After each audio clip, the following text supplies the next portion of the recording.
सिद्धेभ्यः ओम नमः सिद्धेभ्यः नमो अरिहन्ताणं नमो सिद्धाणं नमो आयर्याणं नमो वज्झायाणं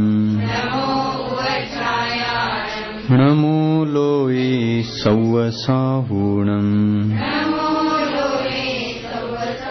येसो पंच नमो यारो सौवपावपनासनो मंगलानं च सव्वेसिं पढ़मं हवै मंगलम् पढ़मं हवै मंगलम्। पंच परमेष्टि भगवान की, अहिंसा परमो धर्म की, आचार्य गुरुवर श्री विद्यासागर मुनि महाराज की,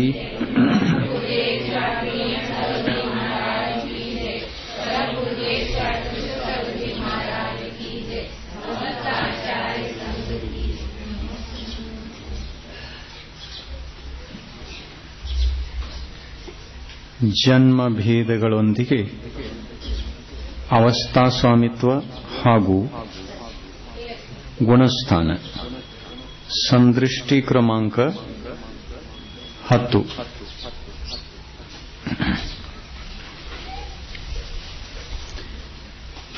ಈ ಚಾರ್ಟಿನಲ್ಲಿ 2 ಜನ್ಮಗಳ ಕಥನ ಇದೆ. 1ನೇ ಜನ್ಮ ಸಮೂರ್ಛನ ಜನ್ಮ, 2ನೇದು ಗರ್ಭ ಜನ್ಮ, 3ನೇದು ಉಪಪಾದ ಜನ್ಮ. ಗರ್ಭ ಜನ್ಮದ ವಿವರಣೆಯನ್ನ ಕೋಷ್ಟಕದ ಮುಖಾಂತರ ಇಲ್ಲಿ ಕೆಳಗೆ ಕೊಟ್ಟಿದೆ. ಗರ್ಭ ಜನ್ಮದ ಸ್ವಾಮಿತ್ವ ಯಾವ ಯಾವ ಜೀವಿಗಳಿಗೆ ಇದೆ ಅನ್ನೋದನ್ನು ಮೊದಲು ತಿಳ್ಕೊಳ್ಳಬೇಕು. ಎಷ್ಟು ಗತಿಯಲ್ಲಿ ಗರ್ಭಜನ್ಮ ಇದೆ? 2 ಗತಿಗಳಲ್ಲಿ, ಮನುಷ್ಯ ಗತಿ ಮತ್ತು ತಿರ್ಯಂಚ ಗತಿ. ಕರ್ಮಭೂಮಿಯ ಸೌಜ್ಞಿ ಮತ್ತು ಅಸೌಜ್ಞಿ ಗರ್ಭಜ ಪರ್ಯಾಪ್ತಕ ಪಂಚೇಂದ್ರಿಯ ತಿರ್ಯಂಚ, ಗರ್ಭಜ ಪರ್ಯಾಪ್ತಕ ಮನುಷ್ಯ ಹಾಗೂ ಭೋಗಭೂಮಿಯ ಮತ್ತು ಕುಭೋಗಭೂಮಿಯ ಸೌಜ್ಞಿ ಪಂಚೇಂದ್ರಿಯ, ಗರ್ಭಜ ಮನುಷ್ಯ ಹಾಗೂ ತಿರ್ಯಂಚ. ಮ ಅಂದರೆ ಮನುಷ್ಯ, ಮ ಅಂದರೆ ಮನುಷ್ಯ, ತಿ ಅಂದರೆ ತಿರ್ಯಂಚ.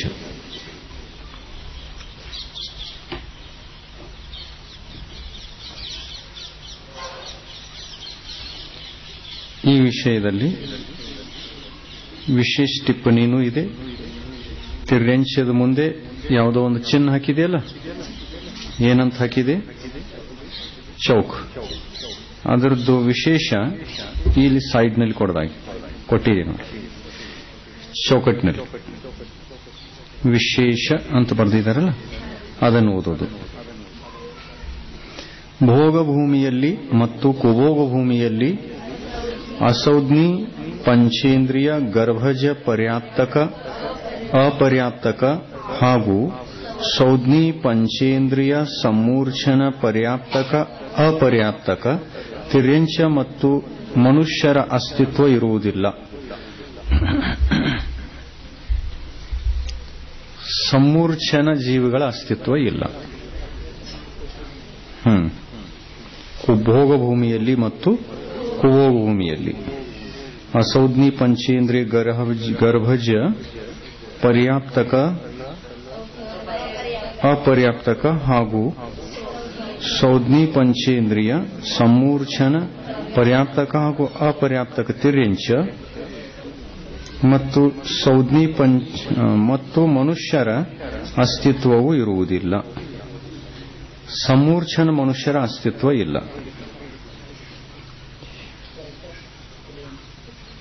ಹಿಂದಿ ಇದೆ ಅಲ್ಲಲ್ಲಿ ಒಂದು ಹಿಂದಿನೂ ಇಟ್ಕೊಂಡು ಕೂತ್ಕೊಳ್ಳಿ.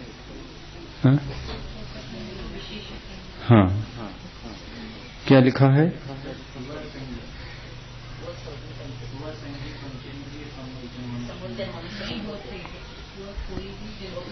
नहीं, शुरू से पढ़ो.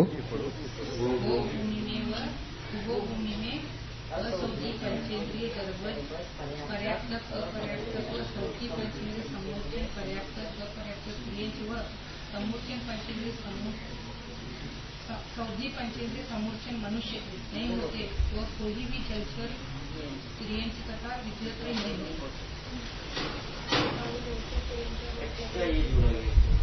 वह संगी पंचेंद्रिय समूर्छन मनुष्य नहीं होते.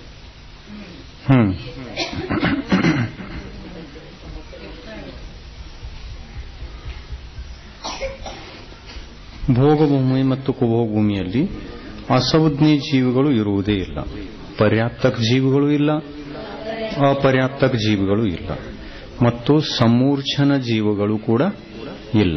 ಸಮೂರ್ಛನದಲ್ಲಿ ಎರಡು ಭೇದ, ಪರ್ಯಾಪ್ತಕ ಮತ್ತು ಅಪರ್ಯಾಪ್ತಕ. ಸಮೂರ್ಛನದಲ್ಲೂ ಕೂಡ ಎರಡು ಪ್ರಕಾರ. ಒಂದು ಎರಡು ಪ್ರಕಾರ. ಅಸಂಜ್ಞಿ ಪಂಚೇಂದ್ರಿಯಲ್ಲಿ ಎರಡು ಪ್ರಕಾರ, ಸಮೂರ್ಛನ ಸಂಜ್ಞಿ ಮತ್ತು ಸಮೂರ್ಛನ ಅಸಂಜ್ಞಿ. ಅವು ಕೂಡ ಇಲ್ಲ.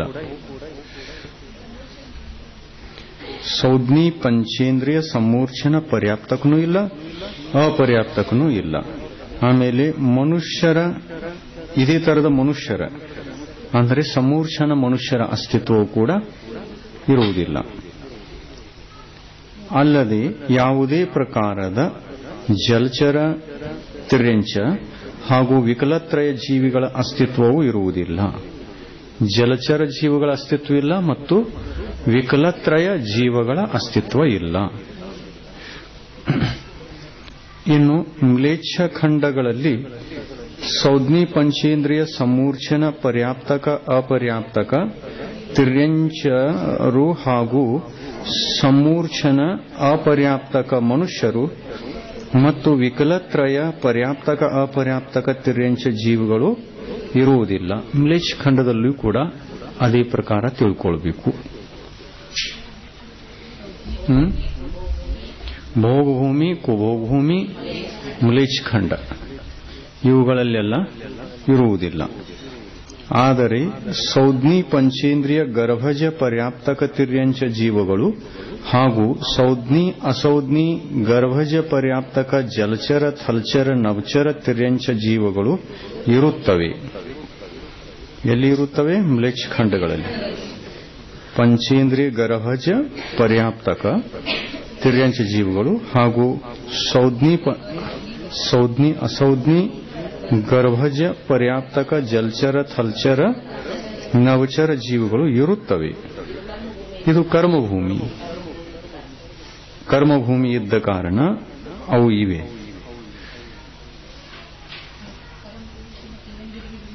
ಯಾವ ಅಸಂಜ್ಞಿ ಇದ್ದೇ ಇರ್ತಾವ. ಗರ್ಭಜ ಅಸಂಜ್ಞಿ ಕರ್ಮಭೂಮಿಯಲ್ಲಿವೆ, ಮ್ಲೇಚ್ಛ ಖಂಡದಲ್ಲಿ. ಯಾಕೆಂದ್ರೆ ಮ್ಲೇಚ್ಛ ಖಂಡ ಕರ್ಮಭೂಮಿ ಇರುವುದರಿಂದ ಇವೆ. ಆದರೆ ಭೋಗಭೂಮಿಯಲ್ಲಿ ಅಸಂಜ್ಞಿ ಜೀವಿಗಳು ಇಲ್ಲ. ಮ್ಲೇಚ್ಛ ಖಂಡಗಳಲ್ಲಿ ಅಸಂಜ್ಞಿ ಜೀವಿಗಳಿವೆ, ಆದರೆ ಸಮೂರ್ಛನಿಲ್ಲ. ಸಮೂರ್ಛನ ಅಸಂಜ್ಞಿನೂ ಇಲ್ಲ, ಸಮೂರ್ಛನ ಪರ್ಯಾಪ್ತಕನೂ ಇಲ್ಲ, ಮತ್ತು ವಿಕಲತ್ರಯಗಳೂ ಇಲ್ಲ.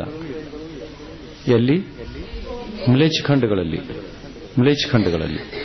ಆದರೆ ಮ್ಲೇಚ್ಛ ಖಂಡಗಳಲ್ಲಿ ಅಸಂಜ್ಞಿ ಗರ್ಭಜ ಪರ್ಯಾಪ್ತಕ ಜೀವಿಗಳಿವೆ. ಆದರೆ ಇಂತಹ ಅಸಂಜ್ಞಿ ಗರ್ಭಜ ಪರ್ಯಾಪ್ತಕ ಜೀವಿಗಳು ಭೋಗಭೂಮಿಯಲ್ಲಿ ಇಲ್ಲ. ಇಷ್ಟೇ ವ್ಯತ್ಯಾಸ. ಮ್ಲೇಚ್ಛ ಖಂಡಕ್ಕೆ ಮತ್ತು ಭೋಗಭೂಮಿಗೆ ಇರುವಂತಹ ವ್ಯತ್ಯಾಸ ಏನು? ಅಲ್ಲಿ ಅಸಂಜ್ಞಿ ಜೀವಿಗಳಿಲ್ಲ, ಇಲ್ಲಿ ಅಸಂಜ್ಞಿ ಜೀವಿಗಳಿವೆ, ಗರ್ಭಜ. ಎಷ್ಟೇ ವ್ಯತ್ಯಾಸ ಇದೆ.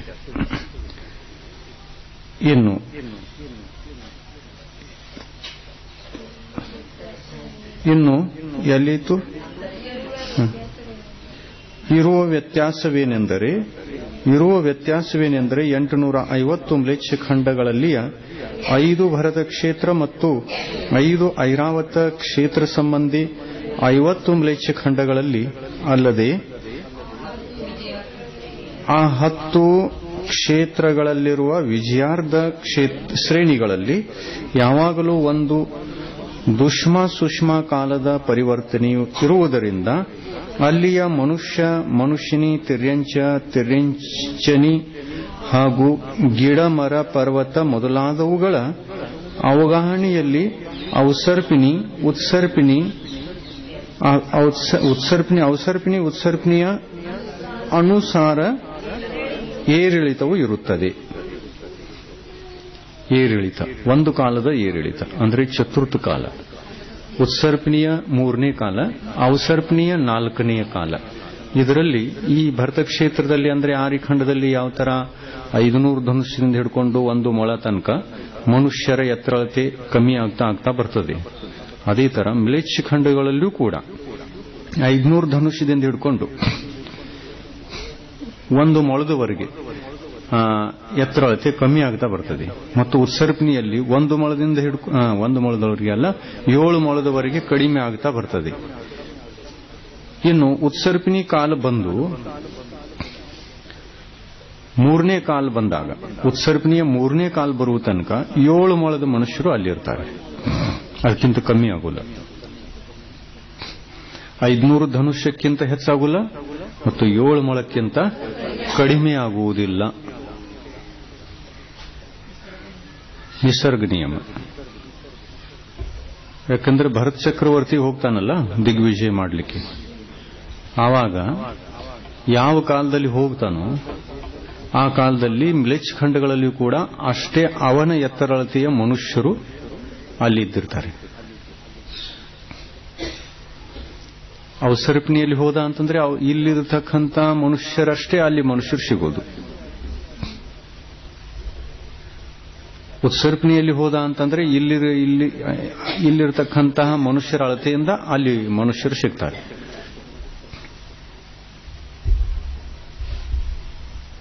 ಇಲ್ಲಿ ಅಂದ್ರೆ ಒಂದೇ ಕಾಲದ ಪರಿವರ್ತನೆ.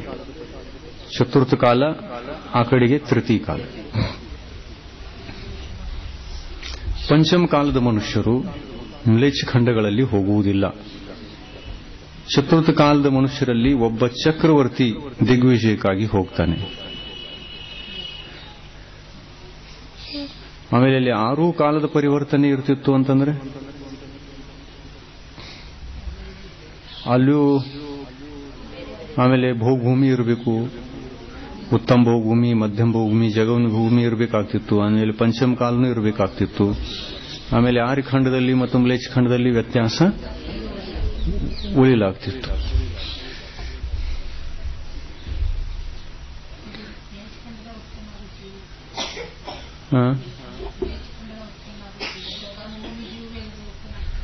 ಮ್ಲೇಚ್ಛ ಖಂಡದಲ್ಲಿ ಉತ್ಪನ್ನ ಆಗತಕ್ಕಂಥ ಜೀವಗಳು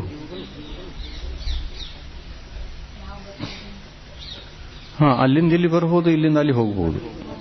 ಮರಣ ಹೊಂದಿ ಮರಣ ಮಾಡ್ಕೊಂಡ ನಂತರ ಹೋಗಬಹುದು. ಜೀವಿತ ಅವಸ್ಥೆಯಲ್ಲಿ ಹೋಗಬೇಕು ಅಂತಂದ್ರೆ ಚಕ್ರವರ್ತಿ ಜೊತೆಯಲ್ಲಿ ಹೋಗಬಹುದು. ಚಕ್ರವರ್ತಿ ಜೊತೆಯಲ್ಲಿ ಹೋಗ್ತಾರಲ್ಲ ಚತುರ್ಥ ಕಾಲದಲ್ಲಿ.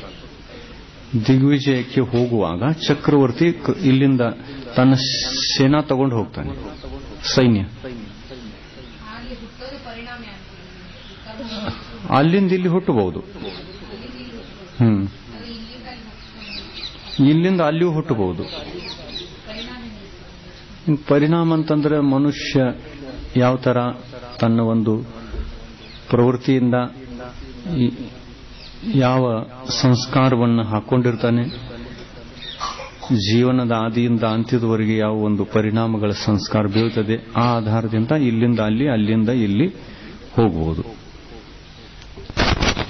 ಆರಿಖಂಡದಲ್ಲಿ ಜನ್ಮತಾಳಿ ಆರಿರಂತಹ ಕಾರ್ಯವನ್ನು ಮಾಡಲಿಲ್ಲ ಅಂತಂದ್ರೆ ಮ್ಲೇಚ್ಛ ಖಂಡದಲ್ಲಿ ಜನ್ಮ ತಾಳಬಹುದು. ಆರಿಖಂಡದಲ್ಲಿ ಜನ್ಮ ತಾಳಿ ಮ್ಲೇಚ್ಛರಂತಹ ಪ್ರವೃತ್ತಿಯನ್ನು ಬೆಳೆಸಿಕೊಂಡು ಒಬ್ಬ ಆರಿ ಮನುಷ್ಯ ಮ್ಲೇಚ್ಛನಾಗಿ ಜನ್ಮ ತಾಳಬಹುದು. ಮ್ಲೇಚ್ಛ ಖಂಡದಲ್ಲಿ ಜನ್ಮ ತಾಳಿ ಪ್ರವೃತ್ತಿಯನ್ನ ಅಹಿಂಸಾತ್ಮಕವಾಗಿ ಇಟ್ಟುಕೊಂಡ ಅಂತಂದ್ರೆ ಆದರೂ ಕೂಡ ಅಹಿಂಸಾ ಪದ್ಧತಿಯಿಂದ ನಡೆದಿದ್ದ, ಶುಕ್ಲಲೇಶಿಯಿಂದಿದ್ದ ಅಂತಂದ್ರೆ ಆರಿಖಂಡದ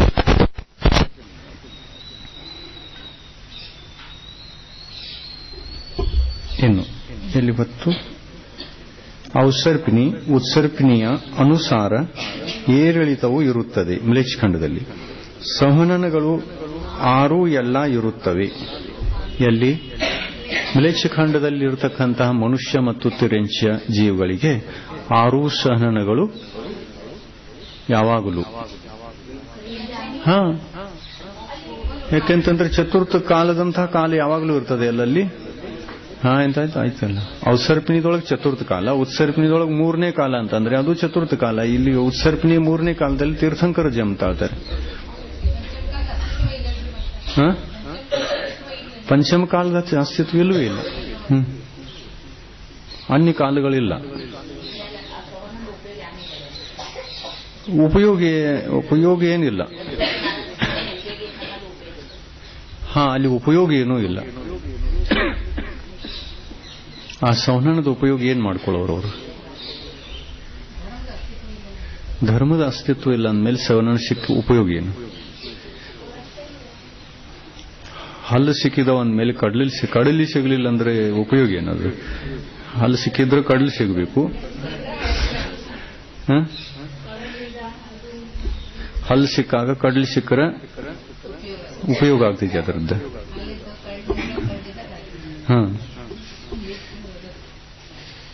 ಇಲ್ಲಿ ಕಡ್ಲಿ ಸಿಕ್ಕಿರ್ತಾವೋ ಹಲ್ಲು ಸಿಕ್ಕಿರ್ತಾವೋ ಇವ್ರು ತಿನ್ನಂಗಿಲ್ಲ ಇವರು.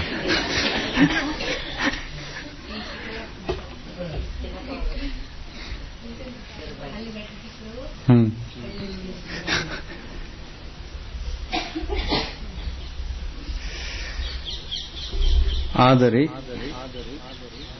160 ವಿದೇಹ ಕ್ಷೇತ್ರ ಸಂಬಂಧಿ 850 ಮ್ಲೇಚ್ಛ ಖಂಡಗಳಲ್ಲಿಯ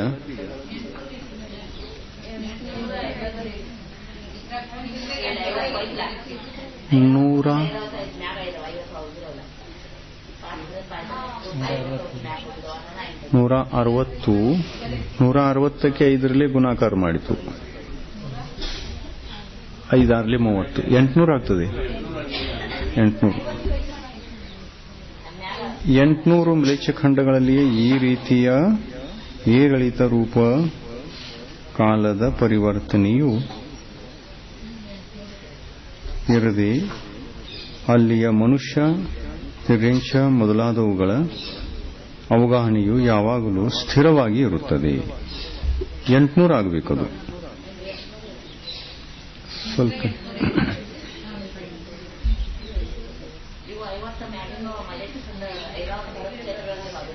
ಹೌದು.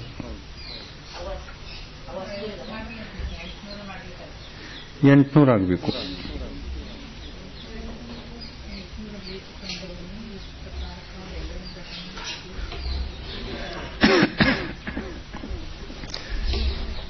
ನೂರ 60 ವಿದೇಹ ಕ್ಷೇತ್ರ ಸಂಬಂಧಿ 800 ಮ್ಲೇಚ್ಛ ಖಂಡಗಳಲ್ಲಿಯ ಈ ರೀತಿಯ ಏರಿಳಿತ ರೂಪವಾದ ಕಾಲದ ಪರಿವರ್ತನೆಯೂ ಇರದೆ ಅಲ್ಲಿಯ ಮನುಷ್ಯ ಮತ್ತು ತಿರ್ಯಂಚ್ಯ ಮೊದಲಾದವುಗಳ ಅವಗಾಹನೆಯು ಯಾವಾಗಲೂ ಸ್ಥಿರವಾಗಿ ಇರುತ್ತದೆ.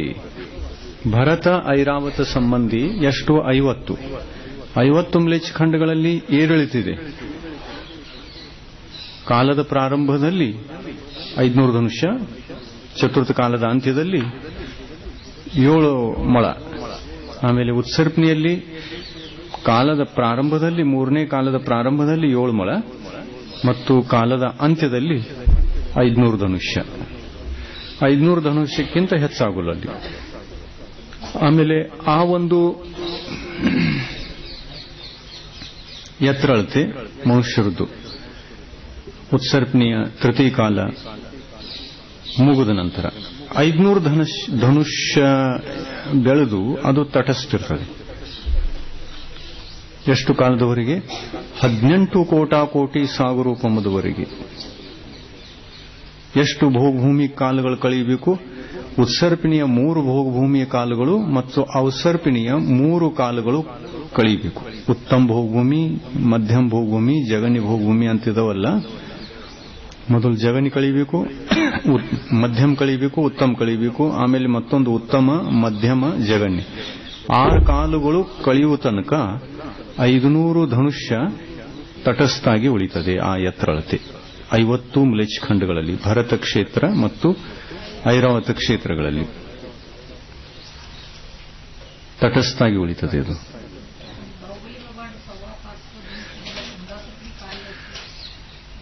ಅದು ಹುಂಡಾಸರ್ಪಿಣಿ ಕಾಲ ದೋಷ. ಚತುರ್ಥ ಅಂದ್ರೆ ತೃತೀಯ ಕಾಲದಲ್ಲಿ ಜನ್ಮ ಆಯ್ತಲ್ಲ, ಅದಕ್ಕಾಗಿ ಹೆಚ್ಚಿತ್ತು. ತೃತೀಯ ಕಾಲದಲ್ಲಿ ಜನ್ಮ ಆಗೋದು, 500ಕ್ಕಿಂತ ಹೆಚ್ಚು ಧನುಷ್ಯ ಎತ್ತರಿರುವುದು, ಇದು ಕಾಲದೋಷ. ಇನ್ನು ಇದೇ ತರ ತಟಸ್ಥೊಳಿತಕ್ಕಂತಹ ಸಂದರ್ಭಗಳು 2 ಇವೆ. 500 ಧನುಷ್ಯ ಮತ್ತು 7 ಮಳ. 7 ಮಳ ಏನು ತಟಸ್ಥಿರ್ತದೆ, ಅದು ಎಷ್ಟು ಕಾಲ? 21 4 ಸಲ. ಅಂದ್ರೆ 2 4 8 84,000 ವರ್ಷಗಳವರೆಗೆ 7 ಮಳದ ಮನುಷ್ಯರು ತಟಸ್ಥವಾಗಿ ಉಳಿತಾರೆ. ಎಲ್ಲಿ? ಮ್ಲೇಚ್ಛ ಖಂಡದಲ್ಲಿ. ಯಾವ ಮ್ಲೇಚ್ಛ ಖಂಡಗಳಲ್ಲಿ? ಭರತ ಮತ್ತು ಐರಾವತ ಸಂಬಂಧಿ ಮ್ಲೇಚ್ಛ ಖಂಡಗಳಲ್ಲಿ, 5 ಮ್ಲೇಚ್ಛ ಖಂಡಗಳಲ್ಲಿ, 50 ಮ್ಲೇಚ್ಛ ಖಂಡಗಳಲ್ಲಿ, 50 ಮ್ಲೇಚ್ಛ ಖಂಡಗಳಲ್ಲಿ 7 ಮಳ ಪ್ರಾರಂಭದಲ್ಲಿ, ಅಲ್ಲಿ ಅಂತ್ಯದ ಔಸರ್ಪಿಣಿಯ ಅಂತ್ಯದಲ್ಲಿ ಮತ್ತು ಉತ್ಸರ್ಪಿಣಿಯ ತೃತೀಯ ಕಾಲದ ಪ್ರಾರಂಭದಲ್ಲಿ 7 ಮಳದ ಮನುಷ್ಯರು ಅಲ್ಲಿ ಸಿಗ್ತಾರೆ. ಈ ರೀತಿ ಏರಿಳಿತ ರೂಪಕಾಲದ ಪರಿವರ್ತನೆಯೂ ಇರದೆ ಅಲ್ಲಿಯ ಮನುಷ್ಯ ಮತ್ತು ತಿರ್ಯಂಚ ಮೊದಲಾದವುಗಳ ಅವಗಾಹನೆಯು ಯಾವಾಗಲೂ ಸ್ಥಿರವಾಗಿ ಇರುತ್ತದೆ. ಎಲ್ಲಿ? 160 ವಿದೇಯ ಕ್ಷೇತ್ರಗಳ ಸಂಬಂಧಿ, ಪ್ರತಿಯೊಂದು ವಿದೇಯ ಕ್ಷೇತ್ರ ಸಂಬಂಧಿ 5 ಮ್ಲೇಚ್ಛ ಖಂಡಗಳು, ಅಂದರೆ 800 ಮ್ಲೇಚ್ಛ ಖಂಡಗಳು. 800 ಮ್ಲೇಚ್ಛ ಖಂಡಗಳಲ್ಲಿ ಅಲ್ಲಿ ಏರಿಳಿತ ಇಲ್ಲ. ಯಾಕೆಂದ್ರೆ ಕಾಲದ ಪ್ರಭಾವ, 6 ಕಾಲಗಳ ಪ್ರಭಾವ ಭರತ ಐರಾವತ ಕ್ಷೇತ್ರಗಳಲ್ಲಿ ಇರುವುದರಿಂದ ವಿದೇಯ ಕ್ಷೇತ್ರಗಳಲ್ಲಿ ಆ ಪ್ರಭಾವ ಇಲ್ಲ. ಎಷ್ಟಿದಾವು ವಿದೇಯ ಕ್ಷೇತ್ರಗಳು? 160. ಮತ್ತು ಒಂದೊಂದು ವಿದೇಯ ಕ್ಷೇತ್ರಗಳ ಹಿಂದೆ ಮ್ಲೇಚ್ಛ ಖಂಡಗಳೆಷ್ಟು? 5 ಅಂದರೆ 800. 160 ಗುಂಡ್ಲೆ 5 800. 800 ಮ್ಲೇಚ್ಛ ಖಂಡಗಳಲ್ಲಿ ಇರುವಂತಹ ಮನುಷ್ಯ, ತಿರ್ಯಂಚ ಇವರ ಅವಗಾಹನೆ ಅಂದರೆ ಶರೀರದ ಎತ್ತರಳತೆ ಯಾವಾಗಲೂ ಒಂದೇ ತರ. ಎಷ್ಟು? 500 ಧನುಷ್ಯ. ತಿರ್ಯಂಚಿಗೆ ಎಷ್ಟಿದೆ ಅಷ್ಟು, ಮನುಷ್ಯನಿಗೆ ಎಷ್ಟಿದೆ ಅಷ್ಟು. 500 ಧನುಷ್ಯದ ಎತ್ತರಳತೆ ಕಾಯಂ ಇರ್ತದೆ. ಅಂದ್ರೆ 800 ಮ್ಲೇಚ್ಛ ಖಂಡಗಳಲ್ಲಿ ಒಂದು ತರ ನಿಯಮ ಮತ್ತು 50 ಮ್ಲೇಚ್ಛ ಖಂಡಗಳಲ್ಲಿ ಇನ್ನೊಂದು ತರ ನಿಯಮ ಇದೆ.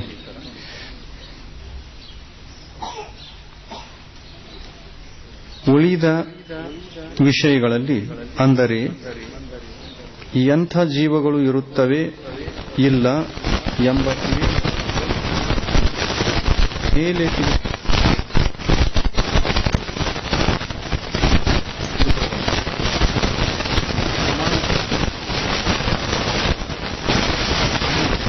ಅವರ ಆಹಾರ, ನಡತೆ, ಅವರ ಸಂಸ್ಕಾರ, ಅವರ ಜೀವಿಸುವಂತಹ ಪದ್ಧತಿ ಎಲ್ಲವುಗಳಲ್ಲಿ ಸಾಮಾನ್ಯವಾದ ವಿಷಯ ಇದೆ. ಎಲ್ಲಿ? ಮ್ಲೇಚ್ಛ ಖಂಡಗಳಲ್ಲಿ. ನಿಸರ್ಗ ಇದೇ ತರ, ಎಲ್ಲ ಇದೇ ತರ. ಕರ್ಮಭೂಮಿ ಇದೆಯಲ್ಲ ಅದು. ಇನ್ನು ಸ್ವಲ್ಪ ಅಂತಂದ್ರೆ ಅಲ್ಲಿ ವಿಕಲತ್ರ ಜೀವಿಗಳು, ಸೊಳ್ಳೆ ಕಾಟ, ತಗನಿ ಕಾಟ, ದ್ವೇಂದ್ರಿಯ ಜೀವಿಗಳು, ಅಸೌಜ್ಞಿ ಜೀವಿಗಳು, ಸಮೂರ್ಛನ ಅಸೌಜ್ಞಿ ಇರುವುದಿಲ್ಲ. ಅಸೌಜ್ಞಿ ಗರ್ಭಜ ಜೀವಿಗಳಿವೆ. ಗರ್ಭಜ ಅಸೌಜ್ಞಿ, ಸೌಜ್ಞಿ ಆ ಜೀವಿಗಳೇನೋ ಇವೆ ಮ್ಲೇಚ್ಛ ಖಂಡದಲ್ಲಿ. ಭೋಗಭೂಮಿಯಲ್ಲಿ, ಕುಭೋಗಭೂಮಿಯಲ್ಲಿ ಅಸೌಜ್ಞಿ ಜೀವಿಗಳು, ಗರ್ಭಜನೂ ಇಲ್ಲ, ಸಮೂರ್ಛನೂ ಇಲ್ಲ.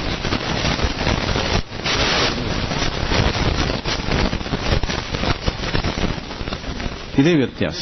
ಬಹುಭೂಮಿಯಲ್ಲಿ ಮತ್ತು ಮ್ಲೇಚ್ಛಖಂಡ ಕರ್ಮಭೂಮಿಯಲ್ಲಿ ವ್ಯತ್ಯಾಸ ಏನು ಅಂತಂದ್ರೆ ಇಷ್ಟೇ. ಇನ್ನು ಚಾರ್ಟಿನೊಳಗೆ ಇರುವಂತಹ ವಿಷಯಗಳನ್ನು ತಿಳ್ಕೊಳ್ಳೋಣ. ಗರ್ಭಜನ್ಮದ ಸ್ವಾಮಿತ್ವ ಯಾರಿಗಿದೆ ಅನ್ನುವುದನ್ನು ಇಲ್ಲಿ ಹೇಳಿತು. ಇನ್ನು ಗರ್ಭಜನ್ಮದಲ್ಲಿ ಪ್ರಕಾರಗಳು ಎಷ್ಟು ಅಂದರೆ 3: ಜರಾಯುಜ, ಅಂಡಜ ಮತ್ತು ಪೋತಜ. ಮೊದಲು ಜರಾಯುಜವನ್ನು ತಿಳ್ಕೊಳ್ಳೋಣ.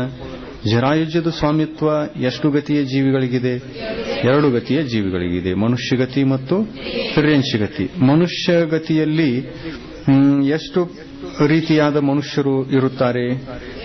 2 ಪ್ರಕಾರದ ಮನುಷ್ಯರು: ಕರ್ಮಭೂಮಿಯ ಮನುಷ್ಯರು, ಭೋಗಭೂಮಿಯ ಮನುಷ್ಯರು. ಇನ್ನು ಕರ್ಮಭೂಮಿಯ ಮನುಷ್ಯರು ಅಂತಂದ್ರೆ ಆರ್ಯಖಂಡಜ, ಖೇಚರ, ವಿದ್ಯಾಧರ, ಭೂಚರ ಮನುಷ್ಯರು. ಖೇಚರ ಅಂದ್ರೆ ವಿದ್ಯಾಧರ ಮನುಷ್ಯರು, ಭೂಚರ ಅಂದರೆ ಆರ್ಯಖಂಡದ ನಾವೆಲ್ಲರೂ ಭೂಚರ. ಖೇಚರ ಅಂದ್ರೆ ಆಕಾಶದಲ್ಲಿ ಚಲಿಸುವಂತವರು, ವಿದ್ಯಾಶಕ್ತಿಯಿಂದ ಆಕಾಶದಲ್ಲಿ ಚಲಿಸುವಂತವರು.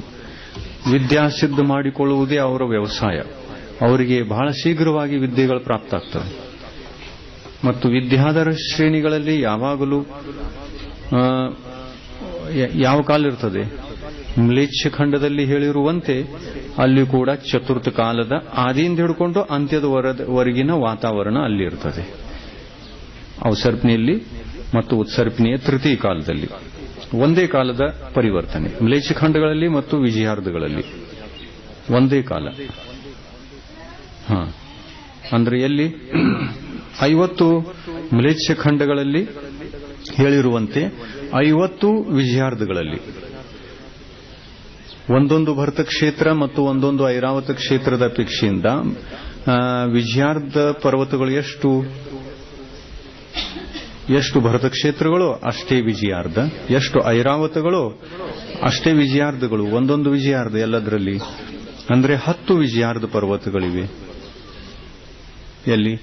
5 ಭರತ ಕ್ಷೇತ್ರದಲ್ಲಿ ಮತ್ತು 5 ಐರಾವತ ಕ್ಷೇತ್ರಗಳಲ್ಲಿ. ಇವು 10 ವಿಜಯಾರ್ಧ ಪರ್ವತಗಳು. ಆಮೇಲೆ ಇಲ್ಲಿರ್ತಕ್ಕಂಥ ಕಾಲ ಪರಿವರ್ತನೆ ಏನು ಅಂದ್ರೆ ಮ್ಲೇಚ್ಛಖಂಡದಂತೆ ಇಲ್ಲಿ ತಿಳ್ಕೊಳ್ಬೇಕು. ಇಲ್ಲೂ ಕೂಡ ಮ್ಲೇಚ್ಛಖಂಡದಂತೆ. ಇನ್ನು ಇಲ್ಲಿ ಮ್ಲೇಚ್ಛಖಂಡದಿಂದ ಬೇರೆಯಾದ ವೈಶಿಷ್ಟ್ಯ ಏನು ಅಂತಂದ್ರೆ ಇಲ್ಲಿ ಸಂಜ್ಞಿ ಪಂಚೇಂದ್ರಿಯ ಗರ್ಭಜನೂ ಇರಬಹುದು, ಸಮೂರ್ಛನ್ನೂ ಇರಬಹುದು, ಆಮೇಲೆ ವಿಕಲತ್ರಯನೂ ಇರಬಹುದು ವಿಜಯಾರ್ಧಗಳಲ್ಲಿ. ಯಾಕೆಂದ್ರೆ ಇದು ಕರ್ಮಭೂಮಿ ಆರ್ಯಖಂಡ. ಅದು ಕರ್ಮಭೂಮಿ ಆದರೆ ಆರ್ಯಖಂಡ ಅಲ್ಲ, ಅದು ಮ್ಲೇಚ್ಛಖಂಡ. 10 ವಿಜಯಾರ್ಧ ಭರತ ಐರಾವತ ಸಂಬಂಧಿ 10 ವಿಜಯಾರ್ಧಗಳಲ್ಲಿ ಮನುಷ್ಯರಿಗೆ ಇರುವಂತಹ ಶರೀರದ ಎತ್ತರಳತೆ ಇತ್ಯಾದಿಗಳ ವಿಷಯದಲ್ಲಿ ಮ್ಲೇಚ್ಛಖಂಡದಲ್ಲಿರುವಂತೆ ಇಲ್ಲೂ ಇದೆ. ಮತ್ತು ಸಹನನಗಳು 6 ಯಾವಾಗಲೂ ಇವೆ. ಎಲ್ಲಿ? ವಿಜಯಾರ್ಧ ಪರ್ವತಗಳಲ್ಲಿ. ಮತ್ತು 850 ಎಲ್ಲಾ ಮ್ಲೇಚ್ಛಖಂಡಗಳಲ್ಲಿ ಸಂಹನನ 6 ಇವೆ. 6 ಇಲ್ಲಿ ನಮ್ಮಲ್ಲಿ ಈ ಆರ್ಯಖಂಡದಲ್ಲಿ ಇಲ್ಲಿ ಸಂಹನನಗಳು ಪಂಚಮ ಕಾಲ ಬಂದಾಗ 3, ಚತುರ್ಥ ಕಾಲ ಇದ್ದಾಗ 6, ಬಹುಭೂಮಿ ಇದ್ದಾಗ 1.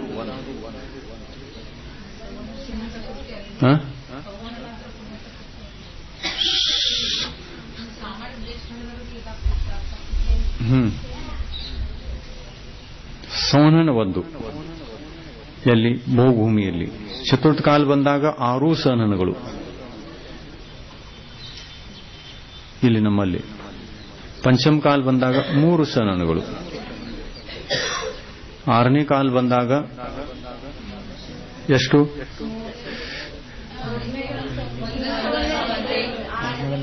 ಯಾವುದು? ಎಲ್ಲಿ ಬಂದಿದೆ? ಎಲ್ಲಿ ಬಂದಿದೆ ಆ ಥರ? ಎಲ್ಲ ಬಂದಿಲ್ಲ. ಆದ್ದರಿಂದ ಎಷ್ಟು ಅಂತ ಕನ್ಫರ್ಮ್ ಮಾಡಿ ಹೇಳೋದು ಕಷ್ಟ. ಆಗಮದಲ್ಲಿ ಉಲ್ಲೇಖವಿಲ್ಲ. ತುಲೋವಿಪನ್ನತಿ ಗ್ರಂಥವನ್ನು ಬರೆಯುವಂತಹ ಯತಿವೃಷಭಾಚಾರ್ಯರು ಮೊದಲನೇ ಶತಮಾನದವರು. ಅವರು ಕೂಡ 6ನೇ ಕಾಲದಲ್ಲಿ ಮನುಷ್ಯ ತಿರ್ಯಂಚರಿಗೆ ಎಷ್ಟು ಸನನಗಳು ಅಂತ ಪ್ರಶ್ನೆ ಬಂದಾಗ ಅವರೇನು ಉತ್ತರ ಕೊಡಬೇಕು? ಇದು ಗುರು ಪರಂಪರೆಯಿಂದ ನಮಗೆ ಉಪದೇಶ ಪ್ರಾಪ್ತವಾಗಿಲ್ಲ. ಒಂದು ಸಣ್ಣ ವಿಷಯದಲ್ಲಿ ಉಪದೇಶ ಪ್ರಾಪ್ತ ಆಗಿಲ್ಲ ನೋಡ್ರಿ. ಅಂದ್ರೆ ಸ್ಮರಣ ಶಕ್ತಿ ಮುನಿಗಳಲ್ಲಿ ಯಾವ ತರ ಕಡಿಮೆ ಆಗ್ತಾ ಆಗ್ತಾ ಹೋಯಿತು ಅಂತಂದ್ರೆ, ಒಂದು ಉಳಿತು ಒಂದು ಮರೀತು.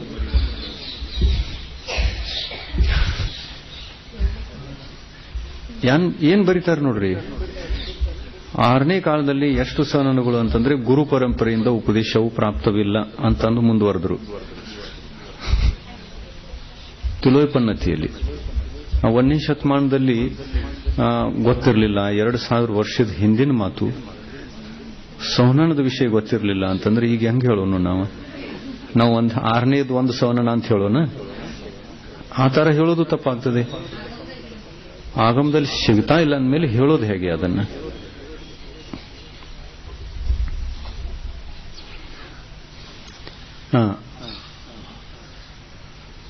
ವಿಜಯಾರ್ಧ ಶ್ರೇಣಿಗಳು ಎಷ್ಟು?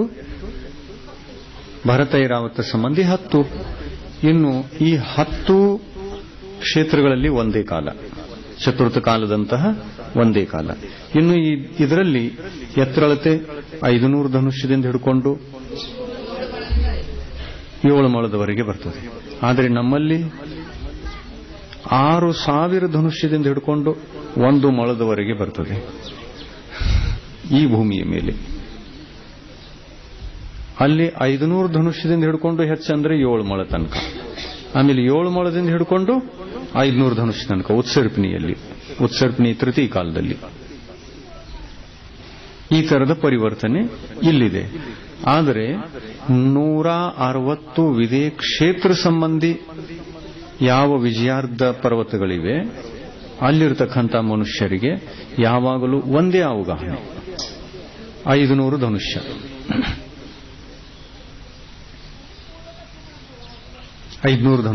ಆಮೇಲೆ ಚಕ್ರವರ್ತಿ ದಿಗ್ವಿಜಯಕ್ಕೆ ಹೋದಾಗ ಅಲ್ಲಿಯ ಚಕ್ರವರ್ತಿ ವಿದೇ ಕ್ಷೇತ್ರಗಳಲ್ಲಿ ತಮ್ಮ ಮಲೇಚ್ಖಂಡಗಳಲ್ಲಿ ದಿಗ್ವಿಜಯಕ್ಕೆ ಹೋಗ್ತಾನೆ. ದಿಗ್ವಿಜಯಕ್ಕೆ ಹೋದಾಗ ಅಲ್ಲಿ ಎಷ್ಟು ಎತ್ತರಳತೆ ಉಳ್ಳ ಮನುಷ್ಯರು ಸಿಗ್ತಾರೆ ಚಕ್ರವರ್ತಿಗೆ? 500 ಧನುಷ್ಯ. ಇವನ ಅವಗಾಹನೆ ಏನು? 500 ಧನುಷ್ಯ. ಅಲ್ಲಿ ಹೋದಾಗಲೂ ಕೂಡ 500 ಧನುಷ್ಯ. ಆಮೇಲೆ ಅಲ್ಲಿಯ ಕಣ್ಣೇರಿಂದ ವಿವಾಹ ಮಾಡಿಕೊಂಡು ಇಲ್ಲಿ ಬರ್ತಾನಲ್ಲ, ಅಲ್ಲಿ ಬಿ ಬರ್ತಾನಲ್ಲ, ಅಲ್ಲೂ ಕೂಡ ಬರ್ತಾನೆ. ಇಲ್ಲಿ ಚಕ್ರವರ್ತಿನೂ ಕೂಡ ಬರ್ತಾನೆ. ಆದ್ರೆ ಇಲ್ಲಿ ಎಷ್ಟು ಜನ ಚಕ್ರವರ್ತಿ ಆಗ್ತಾರೆ? 12 ಜನ. ವಿದೇ ಕ್ಷೇತ್ರದಲ್ಲೂ 12 ಜನ ಆಗ್ತಾರೆ. ಈ ತ್ರಿಷಷ್ಟಿ ಶಲಾಕಾ ಪುರುಷರು ವಿದೇ ಕ್ಷೇತ್ರದಲ್ಲೂ ಇದ್ದಾರೆ, ಭರತ ಐರಾವತ ಕ್ಷೇತ್ರದಲ್ಲೂ ಇದ್ದಾರೆ. ಇನ್ನು ಇಲ್ಲಿಯ ಭರತ ಐರಾವತ ಸಂಬಂಧಿ ಯಾವ ಚಕ್ರವರ್ತಿಗಳಿದ್ದಾರೆ? ಪ್ರಥಮ ಚಕ್ರವರ್ತಿಯ ಅವಗಾಹನೆ 500 ಧನುಷ್ಯ. ಇನ್ನು ಕಾಲಾನಂತರ ದ್ವಿತೀಯ ಚಕ್ರವರ್ತಿ, ತೃತೀಯ ಚಕ್ರವರ್ತಿ, ಆ ಎಲ್ಲಾ ಚಕ್ರವರ್ತಿಗಳ ಅವಗಾಹನೆ, ಶರೀರದ ಎತ್ತರಳತೆ ಸಮಾನವಾಗಿರ್ತದೇನು? ಕಾಲ ಕಳೀತು ಅಂತಂದ್ರೆ ಕಡಿಮೆ ಆಗ್ತದೆ, ಮತ್ತೆ ಕಾಲ ಕಳೀತು ಅಂತಂದ್ರೆ ಕಡಿಮೆ ಆಗ್ತದೆ, ಕಡಿಮೆ ಆಗ್ತಾ ಹೋಗ್ತದೆ. ಮತ್ತು ಈ ಚಕ್ರವರ್ತಿಗಳು ಎಷ್ಟು ಅವಗಾಹನೆ ಉಳ್ಳವರು ಇರ್ತಾರೋ ಅಷ್ಟು ಅವಗಾಹನೆ ಉಳ್ಳವರು ಮ್ಲೇಚ್ಛ ಖಂಡದಲ್ಲೂ ಇರ್ತಾರೆ ಇಲ್ಲಿ. ಆಮೇಲೆ ಇವರು ಅಲ್ಲಿ ಹೋಗಿರ್ತಾರೆ ದಿಗ್ವಿಜಯಕ್ಕೆ. ಇವನಷ್ಟೇ ಮನುಷ್ಯರು ಅಲ್ಲಿ ಸಿಗ್ತಾರೆ. ಮತ್ತು ಈ ತರ ಆಗಲಿಲ್ಲ ಅಂತಂದ್ರೆ ಅಲ್ಲಿಂದ ವಿವಾಹ ಮಾಡಿಕೊಂಡು ಎಂಥ ಅವಗಾಹನೆಯನ್ನು ಅವರನ್ನು ತಗೊಂಡು ಬರೋನು? ಅಲ್ಲಿ 500 ಧನುಷ್ಯದಾರು ಮತ್ತು ಇಲ್ಲಿ 7 ಮೊಳ ಇದ್ದಾರು ಅಂತಂದ್ರೆ ನಡೆಯೋದು ಹೇಗೆ? ಅದಕ್ಕಾಗಿ ಸೃಷ್ಟಿ ನಿಯಮ ಯಾರನ್ನ ಯಾವ ರೀತಿಯಲ್ಲಿ ಇರಿಸಬೇಕೋ ಅವರನ್ನ ಅದೇ ರೀತಿಯಲ್ಲಿ ಇರಿಸಿದೆ. ಸೃಷ್ಟಿಯ ಸಿದ್ಧಾಂತಗಳು ಈ ತರ ಇವೆ.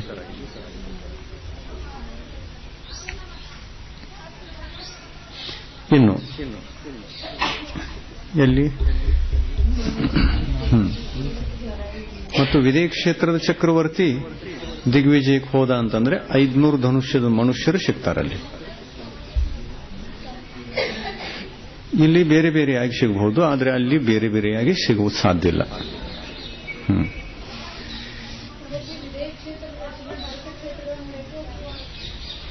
ವಿದೇಹ ಕ್ಷೇತ್ರದ ರಚನೆ ಭರತ ಕ್ಷೇತ್ರದ ಹಾಗೆ ಇದೆಯೋ ಅಥವಾ ಇಲ್ಲ? ವಿದೇಹ ಕ್ಷೇತ್ರದ ರಚನೆ ಭರತ ಕ್ಷೇತ್ರದ ಹಾಗೆ ಅಂದ್ರೆ ಈ ತರ ಹೀಗೇನು? ಹಾಗೆ ನೇಮ್ ಇಲ್ಲ. ರಚನೆ ಬೇರೆ ಬೇರೆ ಆಗಿ ಈ ರಚನೆ ಅಸ್ಥಿರ ಇದೆ. ಇದು ನಮ್ಮ ಕಣ್ಣಿಗೆ ಏನ್ ಕಾಣ್ತದೆ? America, London, England, Bharat, Australia ಇದೆಲ್ಲ ಅಸ್ಥಿರವಾಗಿದೆ. ಅಂದ್ರೆ ಚತುರ್ಥ ಕಾಲದ ಪ್ರಾರಂಭದಲ್ಲಿ ಇದೇ ತರ ಇತ್ತು ಅಂತ ಹೇಳಕ್ ಸಾಧ್ಯ ಇಲ್ಲ. ಎಷ್ಟೋ ಸಲ ಭೂಕಂಪ ಆಗಿರ್ತದೆ, ಎಷ್ಟೋ ಸಲ ಏನೋ ಘಟನೆ ಆಗಿರ್ತದೆ. ಭೂಮಿ ಭಾಗ ಕಡಿಮೆ ಆಗ್ತಾ ಆಗ್ತಾ ಹೋಗ್ತದೆ. ಅವಸರ್ಪಿಣಿ ಇದೆ ನೋಡಿ ಇಲ್ಲಿ. ಅಕ್ಕಪಕ್ಕದಲ್ಲಿ ಏನು ಸಮುದ್ರ ಕಂಡು ಬರ್ತಾ ಇದೆ, ಈ ಸಮುದ್ರ ಎಲ್ಲ ಮೊದಲಿನ ಕಾಲದಲ್ಲಿ ಚತುರ್ಥ ಕಾಲದ ಪ್ರಾರಂಭದಲ್ಲಿ ಅಥವಾ ಭೂಮಿಯ ಕಾಲದಲ್ಲಿ ಇಲ್ಲೆಲ್ಲ ಭೂಭಾಗ ತೆರೆದಿತ್ತು. ಪಕ್ಷಿಗಳಿದ್ದು ಈ ಜಗತ್ತಿನಲ್ಲಿ. ಇಲ್ಲಿ ಭೂಮಿ ಇತ್ತು. ಸಮುದ್ರದ ನೀರು ಒಳ ಹೊಕ್ಕಿ ಬರ್ತದೆ ಅವಸರ್ಪಿಣಿಯಲ್ಲಿ, ಮತ್ತು ಉತ್ಸರ್ಪಿಣಿಯಲ್ಲಿ ಅದು ತೆರಿತಾ ತೆರಿತಾ ತೆರಿತಾ ತೆರಿತಾ ಹೋಗ್ತದೆ. ಆಮೇಲೆ ಎಷ್ಟು ತೆರಿತದೆ ಅಂತಂದ್ರೆ ಈ ಲವಣ ಸಮುದ್ರ ಅಂತ ಏನು ತೋರಿಸಿದಾರಲ್ಲ, ಆ ನೀರೆಲ್ಲ ಹೊರಗೆ ಬಂದ್ಬಿಡ್ತದೆ ಮತ್ತು ಆ ಭೂಭಾಗ ಎಲ್ಲ ಖುಲ್ಲಾ ಆಗಿಬಿಡ್ತದೆ. ಆಮೇಲೆ ಆಗಿನ ಒಂದು ಕಾಲದಲ್ಲಿ ನಮಗೆ ಗಂಗಾ ಮತ್ತು ಸಿಂಧು ಅನ್ನತಕ್ಕಂಥ ಎರಡು ನದಿಗಳು ಯಾವುವು ಅಂತಂದ್ರೆ ಅವು. ಅದೊಂದು ಮತ್ತೆ ಆಚೆ ಕಡೆದು ಗಂಗಾ, ಈಚೆ ಕಡೆದು ಸಿಂಧು. ಈ ತರದ ಪರಿವರ್ತನೆ ಇಲ್ಲಿ ಯಾವಾಗಲೂ ಇರ್ತದೆ. ಅಂದರೆ ಈಗಿನ ಈ ಜಗತ್ತಿನ ಯಾವೊಂದು ನಕ್ಷೆ ಇದೆ, ಆಕಾರ ಪ್ರಕಾರ ಇದೆ, ಭೂಭಾಗ ಉಳಿದಿದೆ, ಇದು ಸ್ಥಿರವಾದದ್ದಲ್ಲ. ಇದು ಬಹಳ ಸಣ್ಣದಾಯಿತು. ಮುಳುಗಡೆ ಆದದ್ದು ನೋಡ್ರಿ, ಅದು ಎಷ್ಟಿದೆ ಅಕ್ಕಪಕ್ಕದಲ್ಲಿ. ಅದೆಲ್ಲ ಖುಲ್ಲಾ ಇತ್ತು ಮೊದಲು. ಭೂಮಿ ಕಾಲದಲ್ಲಿ, ಚತುರ್ಥ ಕಾಲದಲ್ಲಿ ಸಾಕಷ್ಟು ಭೂಭಾಗ ಖುಲ್ಲಾ ಇತ್ತದು. ಆಗಿನ ಅಯೋಧ್ಯ ಎಲ್ಲಿತ್ತು ಅಂತ ಹೇಳೋದು ಕಷ್ಟ. ಆದಿನಾಥ್ ಭಗವಂತರ ಜನ್ಮ ತಾಳಿರ್ತಕ್ಕಂಥ ಅಯೋಧ್ಯ ಯಾವುದು? ಯಾಕೆಂತಂದ್ರೆ ಆ ಒಂದು ಭೂಭಾಗ ಏನಿದೆ ಗಂಗಾ ಮತ್ತು ಸಿಂಧು ನದಿಯ ನಡುವಿಂದು ಸಮುದ್ರ ಪ್ರದೇಶ ಹಿಡ್ಕೊಂಡು, ಅದರ ಸೆಂಟರ್ ಪಾಯಿಂಟ್ ಯಾವುದಾಗ್ತದೆ ನೋಡಕ್ ಹೋದ್ರೆ ಇವತ್ತು ಇಂಗ್ಲೆಂಡ್ ಮತ್ತು ಜಪಾನ್ ಅಂತ, ಆಸ್ಟ್ರೇಲಿಯಾ, ಯಾವುದದು ಜರ್ಮನಿ, ಫ್ರಾನ್ಸ್, ಇಂಗ್ಲೆಂಡ್, ಈ ಒಂದು ಮಧ್ಯಭಾಗ ಇದು ಆರಿಖಂಡ್ ಇರಬೇಕು ಅಂತ ಕಲ್ಪನೆ ಮಾಡಬಹುದು. ಯಾಕೆಂದ್ರೆ ಅಯೋಧ್ಯ ಅಂತಕ್ಕಂಥದ್ದು ಈ ಭರತ ಕ್ಷೇತ್ರದ ಯಾವುದೇ ಒಂದು ಕೋಣೆಯಲ್ಲಿ ಅಥವಾ ಹಿಂಬದಿಯಲ್ಲಿ ಆಚೆ ಈಚೆ ಇಲ್ಲ, ಸೆಂಟರಿನಲ್ಲಿದೆ, ನಟ್ಟು ನಡುವೆ ಇದ್ದದು. ಆದರೆ ಅವಸರ್ಪಿಣಿ ಕಾಲದ ಪ್ರಭಾವದಿಂದ ಭೂಭಾಗ ಕಟ್ ಆಗ್ತಾ ಹೋಗ್ತದೆ, ಮುಳುಗಡೆ ಆಗ್ತಾ ಹೋಗ್ತದೆ. ಭೂಭಾಗ ನಿಧಾನವಾಗಿ ಕೆಳಗೆ ಸರಿತದೆ. ಭೂಭಾಗ ಕೆಳಗೆ ಸರಿತು ಅಂತಂದ್ರೆ ಸಮುದ್ರದ ನೀರು ಒಳ ಹೊಕ್ಕಿ ಬರ್ತದೆ, ಭೂಭಾಗವನ್ನು ಮುಚ್ಚಿಕೊಳ್ತದೆ. ಈ ತರದ ಒಂದು ಪರಿವರ್ತನೆ ಸತತವಾಗಿ ನಡೆದಿದೆ. ಅನಂತ ಕಾಲದವರೆಗೆ ಇದೇ ತರ ನಡೆಯೋದು, ತೆರೆದು ಮುಚ್ಚೋದು ನಡೆದಿದೆ ಇದು.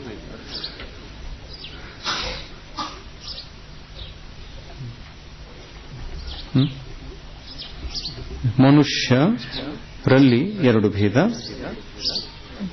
ಕರ್ಮಭೂಮಿಯ ಮನುಷ್ಯರು ಮತ್ತು ಭೋಗಭೂಮಿಯ ಮನುಷ್ಯರು. ಕರ್ಮಭೂಮಿಜ ಮನುಷ್ಯ ಆರ್ಯಖಂಡಜ, ಖೇಚರ, ವಿದ್ಯಾಧರ ಮತ್ತು ಭೂಚರ ಮನುಷ್ಯ. ಇವರು ಪರ್ಯಾಪ್ತಕ ಅವಸ್ಥೆಯನ್ನು ಹೊಂದಿದವರಾಗಿರ್ತಾರೆ ಮತ್ತು ನಿರ್ವೃತ್ತಿ ಅಪರ್ಯಾಪ್ತಕ ಅವಸ್ಥೆಯನ್ನು ಹೊಂದಿದವರಾಗಿರ್ತಾರೆ. ಆದರೆ ಲಬ್ಧಿ ಅಪರ್ಯಾಪ್ತಕ ಅಂತ ಸಮೂರ್ಛನ್ ಬಂತಲ್ಲ, ಗರ್ಭಜದಲ್ಲಿ ಎರಡೇ ಭೇದ: ಪರ್ಯಾಪ್ತಕ, ನಿರ್ವೃತ್ತಿ ಅಪರ್ಯಾಪ್ತಕ.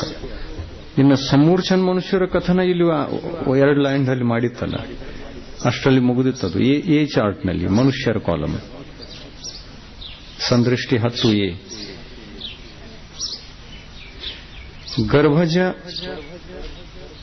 ಪರ್ಯಾಪ್ತಕ ಮನುಷ್ಯರಲ್ಲಿ ಗುಣಸ್ಥಾನಗಳು ಪರ್ಯಾಪ್ತಕ ಅವಸ್ಥೆಯಲ್ಲಿ ಎಷ್ಟು? 1 ರಿಂದ 14 ಎಲ್ಲ ಗುಣಸ್ಥಾನಗಳಿವೆ. ಆಮೇಲೆ ನಿರ್ವೃತ್ತಿ ಅಪರ್ಯಾಪ್ತಕ ಅವಸ್ಥೆಯಲ್ಲಿ ಎಷ್ಟು ಗುಣಸ್ಥಾನಗಳನ್ನು ಹೇಳಬಹುದು? 1, 2 ಮತ್ತು 4 ಸಮ್ಯಕ್ತು ಸಹಿತನೂ ಜನ್ಮ ತಾಳಬಹುದು. ಕರ್ಮಭೂಮಿಯ ಮನುಷ್ಯ ಪರ್ಯಾಯದಲ್ಲಿ, ಗರ್ಭಜ ಮನುಷ್ಯ ಪರ್ಯಾಯದಲ್ಲಿ ಇಲ್ಲಿ ಸಮ್ಯಕ್ತು ಸಹಿತ ಜನ್ಮ ತಾಳಬೇಕು ಅಂತಂದ್ರೆ ಯಾವ ಗತಿಯಿಂದ ಬರಬೇಕು? ದೇವ ಮತ್ತು ನರಕ. ಇನ್ನು ಮನುಷ್ಯ ಗತಿಯಿಂದ ಮತ್ತು ತಿರೆಂಚ ಗತಿಯಿಂದ ಸಮ್ಯಕ್ತು ಸಹಿತ ಬರಲಿಕ್ಕೆ ಸಾಧ್ಯವಿಲ್ಲ. ದೇವಗತಿಯಿಂದ ನರಕಗಂದಿ ಎರಡು ಗತಿಯಿಂದ ಬರಬಹುದು. ಈಚೆ ಇನ್ನು ಕರ್ಮಭೂಮಿ ಕೆಳಗೆ ಇನ್ನೊಂದು ಕಾಲಮ್ ಇದೆಯಲ್ಲ, 850 ಮ್ಲೇಚ್ಛ ಖಂಡಜ ಮನುಷ್ಯ ಮತ್ತು 170 ಆರ್ಯ ಮ್ಲೇಚ್ಛ.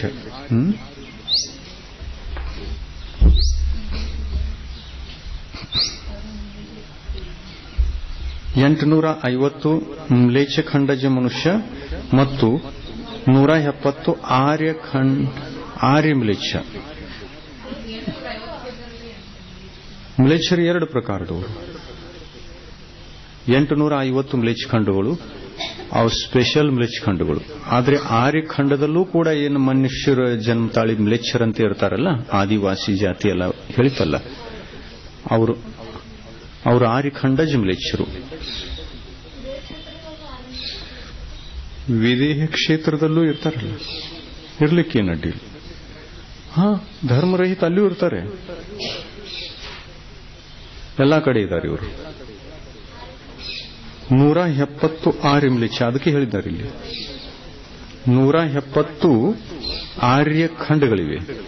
ಆಮೇಲೆ ಧರ್ಮ ಸಂಸ್ಕಾರ ರಹಿತ ಮನುಷ್ಯರು ಅಲ್ಲಿಯೂ ಹುಟ್ಟುತ್ತಾರೆ. ವಿದೇಹ ಕ್ಷೇತ್ರಗಳಲ್ಲಿ, ಭರತೈರಾವತದಲ್ಲಿ, ಆರ್ಯಖಂಡಗಳಲ್ಲಿ ಹುಟ್ಟುತ್ತಾರೆ. ಇವರನ್ನು ಮ್ಲೇಚ್ಛ ಅಂತ ಹೇಳ್ತಾರೆ. ಆದಿವಾಸಿ ಅವರು, ಇವರು ಇಂಥವರು ಸಂಸ್ಕಾರ ಇಲ್ಲದವರು. ಇಲ್ಲ, ಹಾಗೇನೇನಿಲ್ಲ, ಎಲ್ಲಾ ಕಡೆಗಿದ್ದಾರೆ ಇವರು. ಹುಂಡಾವ್ ಸಿರ್ಪನಿ ಕಾಲದಲ್ಲಿ ಮತಾಂತರಗಳು ಉತ್ಪನ್ನ ಆಗ್ತದೆ ಅಂತ ಹೇಳ್ತಾರೆ. 363 ಮತಗಳು, 363 ಮತ, 360 ಮತಗಳು ಇವು ಕೇವಲ ಹುಂಡಾವ್ ಸಿರ್ಪನಿ ಕಾಲದ ದೋಷದಿಂದ ಉತ್ಪನ್ನ ಆಗ್ತದೆ. ಆಮೇಲೆ ಈ ಕಾಲದ ಪ್ರಭಾವದಿಂದ ನೋಡಿ, ಈ ಕಾಲದ ಪ್ರಭಾವ ತೀರ್ಥಂಕರ ಮೇಲೂ ಇದೆ, ಆರ್ಯಖಂಡದ ಮನುಷ್ಯರ ಮೇಲೂ ಇದೆ. ಆರ್ಯಖಂಡದ ಮನುಷ್ಯರು ಸಮ್ಯಕ್ತವನ್ನು ಧಾರಣೆ ಮಾಡದೆ ಮಿಥ್ಯಾತ್ವವನ್ನು ಬಹಳ ಮಾಡ್ತಾರೆ. ಆಮೇಲೆ ಇದು ಮುನಿಗಳ ಮೇಲೂ ಇದೆ. ಯಾವ ತರ ಇದೆ? ಇವರು ಕೂಡ ರತ್ನತ್ರಯವನ್ನು ಬದಿಗೊತ್ತಿ ಮಿಥ್ಯಾತ್ವದಿಂದ ನಡೀತಾರೆ. ಇದು ಕುವೇಶ. ಕುವೇಶದು ಕುವೇಶ ಹುಂಡಾವ್ ಸಿರ್ಪನಿ ದೋಷ ಇದು. ಅನ್ಯ ಕಾಲಗಳಲ್ಲಿ ಈ ತರ ಇರೋಲ್ಲ. ಅಗ್ರಹಿತ ಮಿಥ್ಯಾತ್ವ ಇರಬಹುದು. ಅಂದ್ರೆ ರತ್ನತ್ರಯ ಇಲ್ಲದಂತಹ ಮುನಿಗಳು ಎಲ್ಲಾ ಕಾಲದಲ್ಲಿದ್ದಾರೆ. ಆದರೆ ಹುಂಡಾವ್ ಸಿರ್ಪನಿ ಕಾಲದಲ್ಲಿ ಗ್ರಹಿತ ಮಿಥ್ಯಾತ್ವವನ್ನು ಪ್ರಚಾರ ಮಾಡುವಂತಹ ಸಾಧು ವೇಷವುಳ್ಳವರು ಇದ್ದಾರೆ. ಇದು ಹುಂಡಾವ್ ಸಿರ್ಪನಿ ಕಾಲದ ದೋಷ. ಗ್ರಹಿತ ಮಿಥ್ಯಾತ್ವ ಅಂತಂದ್ರೆ, ಈಗ ಅಸಂಯಮಿ ಜೀವಿಗಳ ಮಂದಿರ ಕಟ್ಟಿ ಅದನ್ನು ಪೂಜಾ ಮಾಡುವುದು, ಇದು ಗ್ರಹಿತ ಮಿಥ್ಯಾತ್ವ. ಪರಿಗ್ರಹಧಾರಿ ಜೀವಿಗಳ ಪೂಜೆ ಮಾಡುವುದು, ಇದು ಗ್ರಹಿತ ಮಿಥ್ಯಾತ್ವ.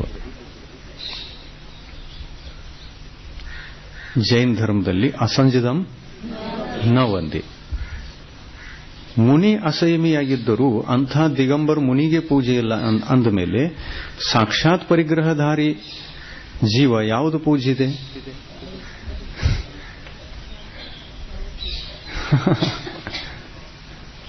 ಇದು ಜೈನ್ ಧರ್ಮದ ಮೇನ್ ಪಾಯಿಂಟ್, ಒಳತಿರುಳು.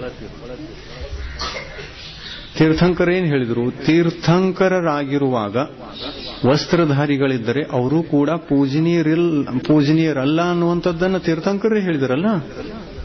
ನಾವು ಕೂಡ ಪೂಜ್ಯರಲ್ಲ ಎಲ್ಲಿ ತನಕ ವಸ್ತ್ರವನ್ನು ಧಾರಣೆ ಮಾಡಿದ್ದೇವೆ. ತೀರ್ಥಂಕರ ನಾವು ಸರ್ವಶ್ರೇಷ್ಠವಾಗಿ ಪೂಜೆ ಮಾಡ್ತೇವೆ.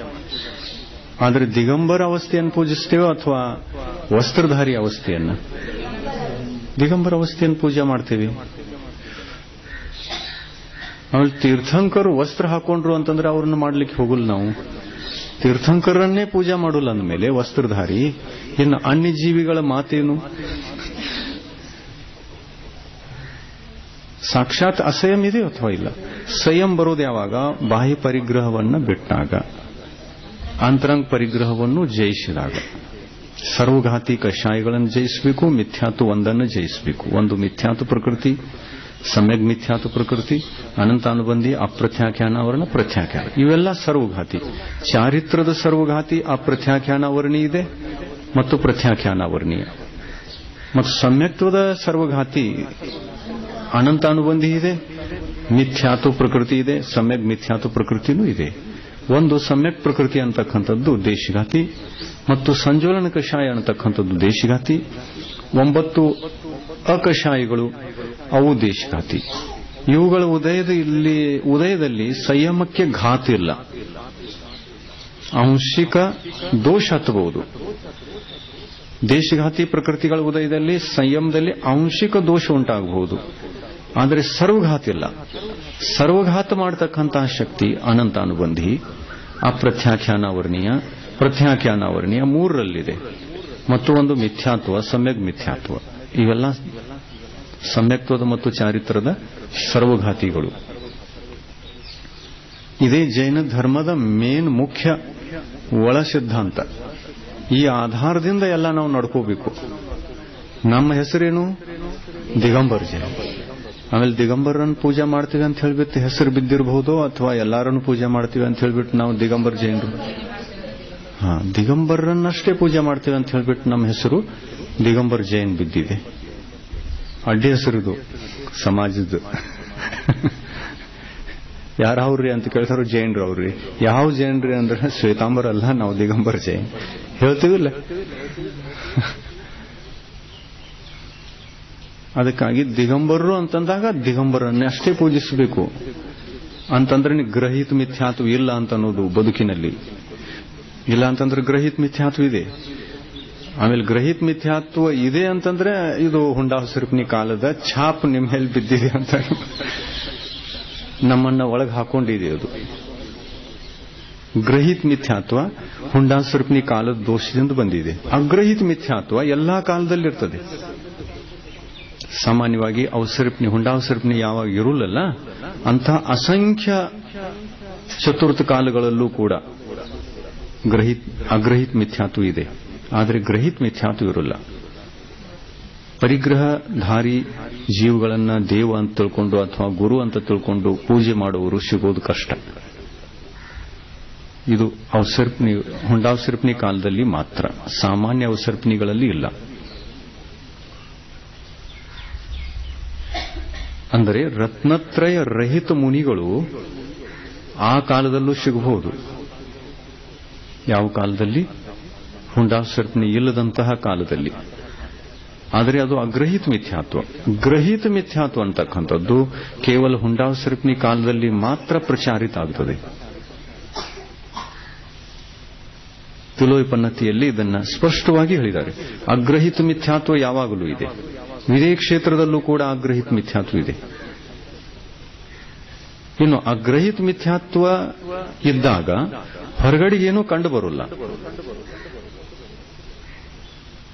ಪ್ರಚಾರ ಆಗಲಿ ಅಥವಾ ಅದರ ಪಾಲನೆ ಆಗಲಿ ಕಂಡುಬರುವುದೇ ಇಲ್ಲ. ಯಾಕ ನಾನಾ ಪ್ರಕಾರದ ಕೂವೇಶಗಳನ್ನು ಹಾಕೊಳ್ಳಲ್ಲ.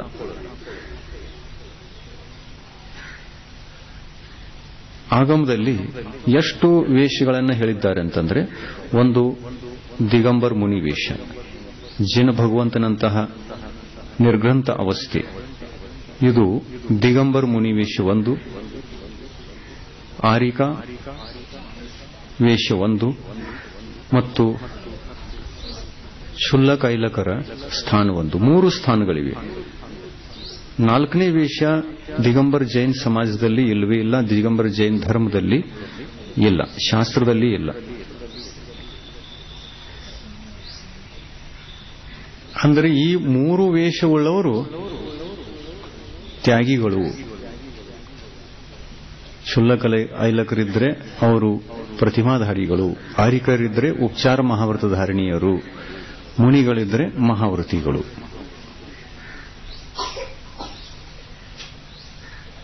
ಇನ್ನು ಪ್ರತಿಮೆಗಳಿಲ್ಲ, ಉಪಚಾರ ಮಹಾವೃತಗಳು ಇಲ್ಲ, ಮಹಾವೃತಗಳು ಕೂಡ ಇಲ್ಲ, ಕೇವಲ ವೇಷ ಇದೆ ಅಂತಂದ್ರೆ ಅದು ಕುವೇಷ ಆಯಿತು.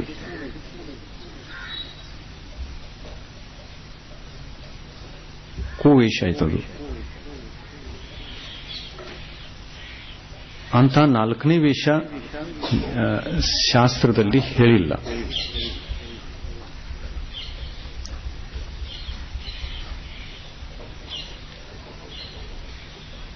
ಯಾವುದು ಬಂತು?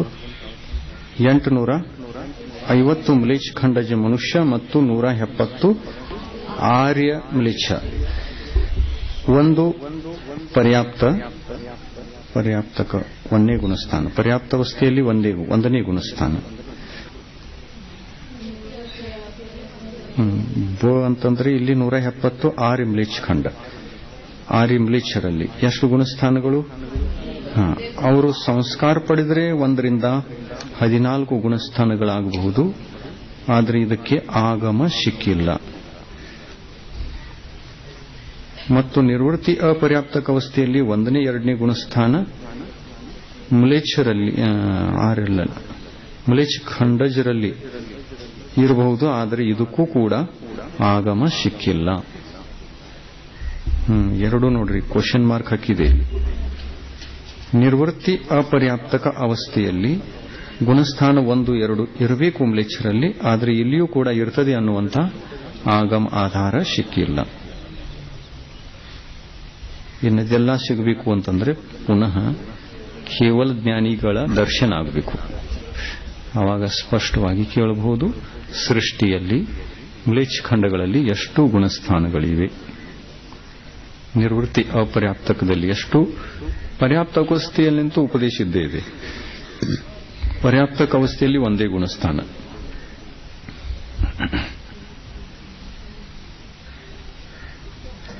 ಇನ್ನು ಮನುಷ್ಯ ಗತಿಯ ಭೋಗಭೂಮಿಯ ಮನುಷ್ಯರು ಮೇಲೆ ಹೋಗೋಣ. ಭೋಗಭೂಮಿಯ ಮನುಷ್ಯರು, ಪರ್ಯಾಪ್ತಕ ಭೋಗಭೂಮಿಯ ಮನುಷ್ಯರಲ್ಲಿ ಎಷ್ಟು ಗುಣಸ್ಥಾನಗಳು? 1 ರಿಂದ 4, 3ನೇದ್ದು ಇರಬಹುದು. ನಿರ್ವೃತ್ತಿ ಅಪರ್ಯಾಪ್ತಕ ಅವಸ್ಥೆಯಲ್ಲಿ ಎಷ್ಟಿರಬಹುದು? 1, 2 ಮತ್ತು 4. 3ನೇ ಗುಣಸ್ಥಾನ ಇಲ್ಲ. ಯಾಕಿಲ್ಲ? ಜನ್ಮ ಮರಣ ಇಲ್ಲ, ಅದರ ಜೊತೆಯಲ್ಲಿ ವಿಗ್ರಹಗತಿ ಇಲ್ಲ, ಅಪರ್ಯಾಪ್ತಕ ಅವಸ್ಥೆ ಇಲ್ಲ, ಏನೂ ಇಲ್ಲ. ಆದ್ದರಿಂದ 1, 2 ಮತ್ತು 4. 1, 2, 4 ಈ ಗುಣಸ್ಥಾನಗಳು ಅತಿ ಮುಖ್ಯ. ಅಂದರೆ ಈ ಗುಣಸ್ಥಾನಗಳ ಜೊತೆಯಲ್ಲಿ ಜನ್ಮವೂ ಇದೆ, ಮರಣವೂ ಇದೆ, ವಿಗ್ರಹಗತಿ ಇದೆ,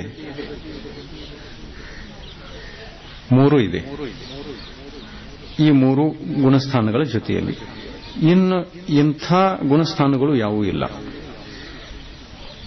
ವಿಗ್ರಹಗತಿ ಇರುವಂತಹ ಗುಣಸ್ಥಾನಗಳು ಒಟ್ಟು 3 ಇವೆ. 1, 2, 4. ಜೀವಿಗೆ ವಿಗ್ರಹಗತಿ ಉಂಟಾಗುವುದು ಕೇವಲ 3 ಗುಣಸ್ಥಾನಗಳಿಂದ, 1ನೇ, 2ನೇ ಮತ್ತು 4ನೇ.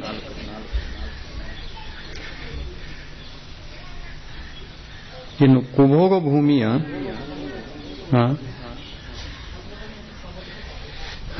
ಇಲ್ಲಿ ಪರ್ಯಾಪ್ತಕ ಮತ್ತು ನಿರ್ವೃತ್ತಿ ಅಪರ್ಯಾಪ್ತದ ಕಥನ ಆಯಿತು.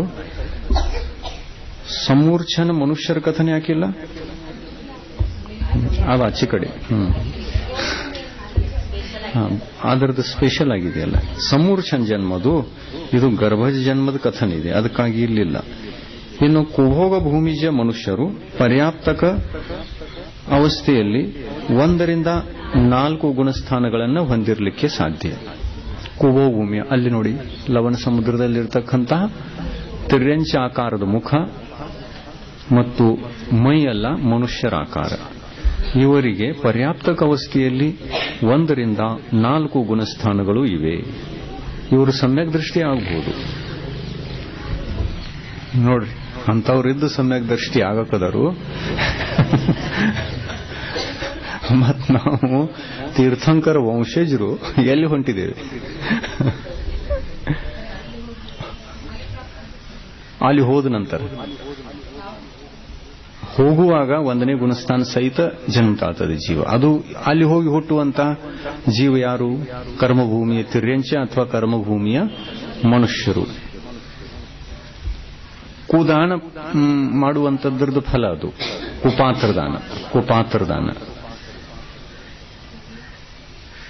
ಕುಪಾತ್ರದಾನದ ಫಲ. ಆದರೆ ಅಲ್ಲಿ ಜನ್ಮ ತಾಳಿದ ನಂತರ ನೋಡಿ, ಇಲ್ಲಿಂದ ಹೋಗುವಾಗ 1ನೇ ಗುಣಸ್ಥಾನ, ಅಲ್ಲಿ ಮಿಶ್ರ ಅವಸ್ಥೆಯಲ್ಲಿ ಔದಾರಿಕ ಮಿಶ್ರ ಇದೆಯಲ್ಲ ಅವರಿಗೆ, ಔದಾರಿಕ ಮಿಶ್ರ ಕಾಯೋಗದಲ್ಲಿ ಅವರಿಗೆ ಎಷ್ಟು ಗುಣಸ್ಥಾನ? 1ನೇ ಗುಣಸ್ಥಾನ 2ನೇ ಗುಣಸ್ಥಾನ ಆಗಬಹುದು. ಬರ್ದಿದ್ದಾರೆ 2ನೇ ಗುಣಸ್ಥಾನ ಆಗಬಹುದು. ಮ್ಲೇಚ್ಛ ಖಂಡದಲ್ಲಿ ಇಲ್ಲ, ಮ್ಲೇಚ್ಛ ಖಂಡದಲ್ಲಿ 2ನೇ ಗುಣಸ್ಥಾನ ಇಲ್ಲ. ಕುಭೋಭೂಮಿಯಲ್ಲಿ ಜನ್ಮ ತಾಳೋದಾದ್ರೆ 2ನೇ ಗುಣಸ್ಥಾನ ಇರಬಹುದು ಔದಾರಿಕ ಮಿಶ್ರಕಾಯಿ ಯೋಗದಲ್ಲಿ. ಇನ್ನು ಪರ್ಯಾಪ್ತಕ ಅವಸ್ಥೆಯಲ್ಲಿ 1ನೇ ಗುಣಸ್ಥಾನ ಮಾತ್ರ ಇರ್ತದೆ. ಜನ್ಮ ತಾಳಿದ ತಕ್ಷಣ ಪರ್ಯಾಪ್ತಿಗಳನ್ನು ಪೂರ್ಣ ಮಾಡಿಕೊಂಡಾಗ ನಂತರ ಕಾಲದಲ್ಲಿ ಇವರು ಸಮ್ಯಕ್ ದರ್ಶನವನ್ನು ಪಡೆಯಬಹುದು. 1ನೇ, 2ನೇ, 3ನೇ ಮತ್ತು 4ನೇ ಗುಣಸ್ಥಾನ ಕುಭೋಭೂಮಿಯ ಜೀವಿಗಳಿಗೆ ಇವೇ ಆಗಬಹುದು. ಕುಭೋಭೂಮಿಯಲ್ಲಿ ಜಗನ್ಯ ಭೋಗ ಭೂಮಿಯಂತೆ, ಸುಭೋಗ ಭೂಮಿಯಂತೆ ಆಯುಷ್ಯ ಅಂದರೆ ಎಷ್ಟು? 1 ಪಲ್ಯ, 1 ಸಮಯ ಅಧಿಕ 1 ಪಲ್ಯ. 1 ಪಲ್ಯದ ಆಯುಷ್ಯ ಅಂತಂದ್ರೆ ಕರ್ಮಭೂಮಿ ಆಯುಷ್ಯನೂ ಇರಬಹುದು. 1 ಪಲ್ಯ 1 ಸಮಯ ಅಧಿಕ ಮಾಡಿಕೊಂಡಾಗ ಅದು 1 ಪಲ್ಯದ ಆಯುಷ್ಯ ಕರ್ಮಭೂಮಿಯಲ್ಲೂ ಇರಬಹುದು.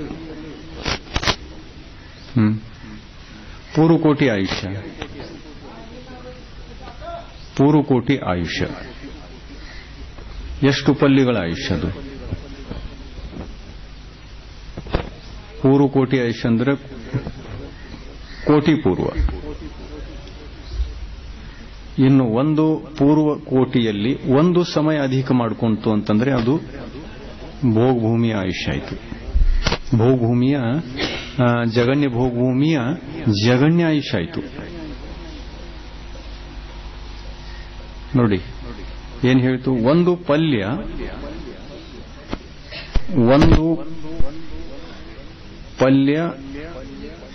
1 ಸಮಯ ಅಧಿಕ ಅಂದರೆ ಜಗನ್ಯ ಭೋಗಭೂಮಿಯ ಉತ್ಕೃಷ್ಟ ಆಯುಷ್ಯ. ಉತ್ಕೃಷ್ಟ ಆಯುಷ್ಯ ಮತ್ತು ಜಗನ್ಯ ಭೋಗಭೂಮಿಯ ಜಗನ್ಯ ಆಯುಷ್ಯ ಎಷ್ಟು ಅಂತಂದ್ರೆ 1 ಪೂರ್ವಕೋಟಿ ಪ್ಲಸ್ 1 ಸಮಯ. 1 ಪೂರ್ವಕೋಟಿ ಪ್ಲಸ್ 1 ಸಮಯ. ಇದಕ್ಕಿಂತ ಹೆಚ್ಚು ಆಯುಷ್ಯತ್ತು ಅಂತಂದ್ರೆ ಭೋಗಭೂಮಿಯ ಜೀವದು. 1 ಪೂರ್ವಕೋಟಿಕ್ಕಿಂತ ಆಯುಷ್ಯ ಜಾಸ್ತಿ ಇತ್ತು ಅಂತಂದ್ರೆ 1 ಸಮಯ ಜಾಸ್ತಿ ಇದ್ರೂ ಅದು ಜೀವ ಭೋಗಭೂಮಿಯಲ್ಲಿ ಹುಟ್ಟುತ್ತದೆ. ಕರೆಕ್ಟ್ ಪೂರ್ವಕೋಟಿ ಆಯುಷ್ಯ ಇತ್ತು ಅಂತಂದ್ರೆ ಕರ್ಮಭೂಮಿಯಲ್ಲಿ ಹುಟ್ಟುತ್ತದೆ. ಇಲ್ಲಿಂದ ಬಿಡುವಾಗ ಮರಣ ಹೊಂದಿ ನಮ್ಮ ಆಯುಷ್ಯ ಪೂರ್ವಕೋಟಿ ಇತ್ತು, 1 ಸಮಯ ಹೆಚ್ಚಿಲ್ಲ ಅಂತಂದ್ರೆ ನಾವು ಕರ್ಮಭೂಮಿಯಲ್ಲಿ ನಕ್ಕಿ ಹುಟ್ಟುತ್ತೇವೆ.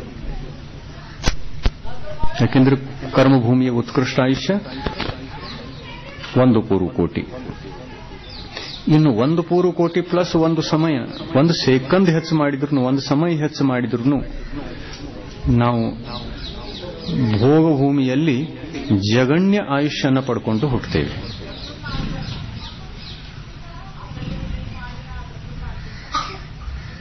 ಮತ್ತು 1 ಪೂರ್ವಕೋಟಿ ಅಧಿಕ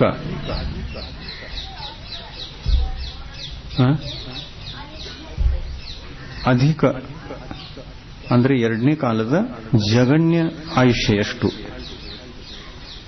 ಮಧ್ಯಮ ಭೋಗಭೂಮಿಯ ಜಗನ್ಯ ಆಯುಷ್ಯ ಎಷ್ಟು? 2 ಪಲ್ಯ,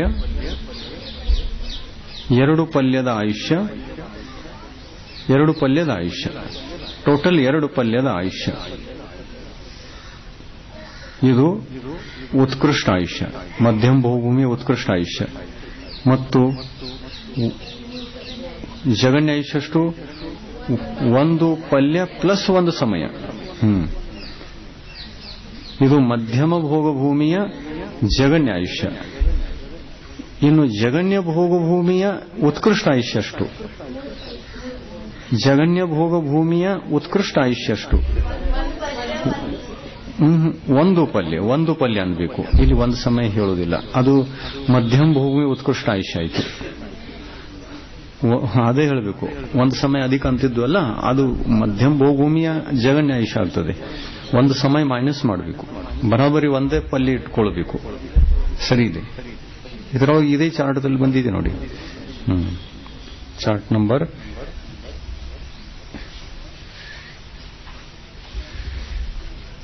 ಕರ್ಮಭೂಮಿಯ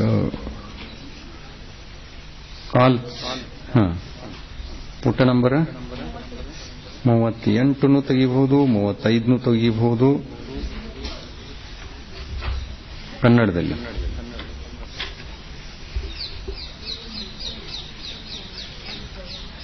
ನೋಡ್ರಿ, ಸುಷ್ಮಾ ಕಾಲ 36ನೇ ಪುಟ. 36ನೇ ಪುಟ ಸುಷ್ಮಾ ಕಾಲ. ಇದರ ಉತ್ಕೃಷ್ಟ ಆಯುಷ್ಯ ಅಷ್ಟು. ಬರೋಬ್ಬರಿ 3 ಪಲ್ಯ. ಒಂದು ಸಮಯ ಅಧಿಕನೂ ಇಲ್ಲ, ಕಡಿಮೆನೂ ಇಲ್ಲ. 3 ಪಲ್ಯದ ಆಯುಷ್ಯ ಅಂತಂದ್ರೆ ಉತ್ತಮ ಭೋಗಭೂಮಿಯ ಇದು ಉತ್ಕೃಷ್ಟ ಆಯುಷ್ಯ. ಇನ್ನು ಉತ್ತಮ ಭೋಗಭೂಮಿಯ ಜಗನ್ಯ ಆಯುಷ್ಯ ಎಷ್ಟು ಅಂತಂದ್ರೆ 2 ಪಲ್ಯ ಪ್ಲಸ್ 1 ಸಮಯ. ಆ ಪ್ಲಸ್ 1 ಸಮಯ ಯಾಕೆ ಹಚ್ಚಿದ್ರು? ಯಾಕೆಂತಂದ್ರೆ ಹಚ್ಚಲಿಲ್ಲ ಅಂತಂದ್ರೆ ಅದು ಮಧ್ಯಮ ಭೋಗಭೂಮಿಯ ಉತ್ಕೃಷ್ಟ ಆಯುಷ್ಯ ಆಗ್ತದೆ. ಅದಕ್ಕಾಗಿ ಪ್ಲಸ್ 1 ಸಮಯ ಹಚ್ಚಿರುವ ಕಾರಣ ಅದು ಉತ್ತಮ ಭೋಗಭೂಮಿಯ ಜಗನ್ಯ ಆಯುಷ್ಯ ಆಯಿತು. ಒಂದು ಸಮಯ ಹೆಚ್ಚು ಮಾಡಿಕೊಳ್ಳುವುದರಿಂದ. ಅದರಂತೆ ಮಧ್ಯಮ ಭೋಗಭೂಮಿಯ ಉತ್ಕೃಷ್ಟ ಆಯುಷ್ಯ ಎಷ್ಟಾಯಿತು? 2 ಪಲ್ಯ ಆಯಿತು. ಇಲ್ಲಿ ನೋಡಿ, ಸಮಯ ಜಾಸ್ತಿ ಮಾಡಿಕೊಳ್ಳಿಲ್ಲ. ಮಧ್ಯಮ ಭೋಗಭೂಮಿಯ ಜಗನ್ಯ ಆಯುಷ್ಯ ಎಷ್ಟಾಯಿತು? ಮಧ್ಯಮ ಭೋಗಭೂಮಿಯ ಜಗನ್ಯ ಆಯುಷ್ಯ 1 ಪಲ್ಯ ಪ್ಲಸ್ 1 ಸಮಯ. ಅದರಂತೆ ಜಗನ್ಯ ಭೋಗಭೂಮಿಯ ಉತ್ಕೃಷ್ಟ ಆಯುಷ್ಯ ಎಷ್ಟು? 1 ಪಲ್ಯ. ಜಗನ್ಯ ಆಯುಷ್ಯಷ್ಟು 1 ಪೂರ್ವ ಕೋಟಿ ಅಧಿಕ 1 ಸಮಯ. ಈ ತರ ತಿಳ್ಕೋಬೇಕದನ್ನ. 1 ಪೂರ್ವ ಕೋಟಿ ಅಧಿಕ 1 ಸಮಯ. 1 ಪೂರ್ವ ಕೋಟಿ ಇರ್ತಿತ್ತು ಅಂತಂದ್ರೆ ಏನಾಗ್ತಿತ್ತು? ಅದು ಕರ್ಮಭೂಮಿಯ ಉತ್ಕೃಷ್ಟ ಆಯುಷ್ಯ ಆಗ್ತಿತ್ತು. ಆದರೆ ಜೀವ 1 ಸಮಯ ಅಧಿಕ ಇಟ್ಟುಕೊಂಡು ಪೂರ್ವಕೋಟಿ ಆಯುಷ್ಯನ್ನು ಕಟ್ಟಿಕೊಂಡಿರ್ತಕ್ಕಂಥದ್ದಿದ್ದರೂ ಕೂಡ ಅದು ಎಲ್ಲಿ ಹೋಗಿ ಹುಟ್ಟೋದು? ಭೋಗಭೂಮಿಯಲ್ಲಿ ಹುಟ್ಟುತ್ತದೆ. ಭೋಗಭೂಮಿಯ ಆಯುಷ್ಯದು.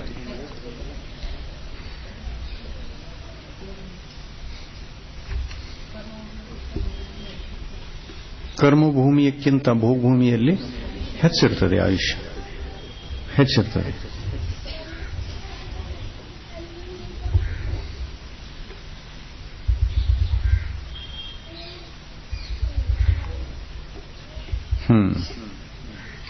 ಇದಾಯಿತು. ಇನ್ನು ತಿರ್ಯಂಶದಲ್ಲಿ ಜರಾಯುಜ ಜನ್ಮ ಮನುಷ್ಯ ಮತ್ತು ತಿರ್ಯಂಶರಲ್ಲಿದೆ. ಗರ್ಭಜನ್ಮ, ಜರಾಯುಜ. ತಿರ್ಯಂಶ ಜೀವಗಳಲ್ಲಿ 2 ಭೇದ. ಕರ್ಮಭೂಮಿಜ ತಿರ್ಯಂಚ ಸೌಜ್ಞಿ, ಜಲಚರ, ಥಲ್ಚರ, ನವಚರ. ಮತ್ತು ಭೋಗಭೂಮಿಜ ತಿರ್ಯಂಚ ಸೌಜ್ಞಿ, ಥಲಚರ ಮತ್ತು ನವಚರ. ಇಲ್ಲಿ ಜಲಚರ ಜೀವಿಗಳಿಲ್ಲ. ಭೂಮಿಯಲ್ಲಿ ಜಲಚರ ಜೀವಿಗಳು ಇರುವುದಿಲ್ಲ. ಎಂಥ ಜಲಚರ ಜೀವಿಗಳು ಇಲ್ಲ. ಸೌಜ್ಞನೂ ಇಲ್ಲ, ಅಸೌಜ್ಞನೂ ಇಲ್ಲ, ಸಮೂರ್ಛನೂ ಇಲ್ಲ, ಗರ್ಭಜನೂ ಇಲ್ಲ, ಯಾವುದೂ ಇಲ್ಲ. ಜಲಚರ ಜೀವಿಗಳೇ ಇಲ್ಲ. ನೀರಿದೆ, ಆದರೆ ಜಲಚರ ಜೀವಿಗಳು ಇಲ್ಲ.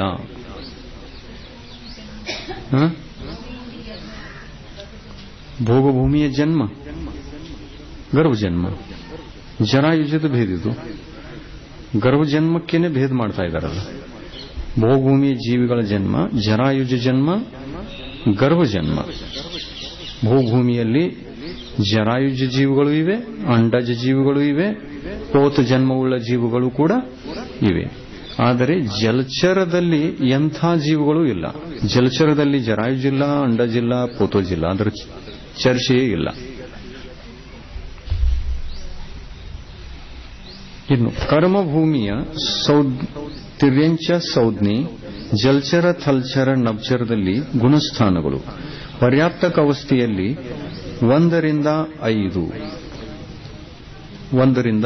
ಉದಾಹರಣೆಗೆ ಕರ್ಮಭೂಮಿಯ ತಿರ್ಯಂಶ ಉದಾಹರಣೆ ಯಾವುದನ್ನು ತಗೊಳ್ಳೋಣ? ಸಮೂರ್ಛನ ಯಾವುದರ ಚರ್ಚೆ ನಡೆದಿದೆ? ಗರ್ಭಜ. ಗರ್ಭಜನ್ಮವುಳ್ಳ ತಿರ್ಯಂಶ ಬೇಕು, ಸೌಜ್ಞಿ ಪಂಚೇಂದ್ರಿಯ ಬೇಕು.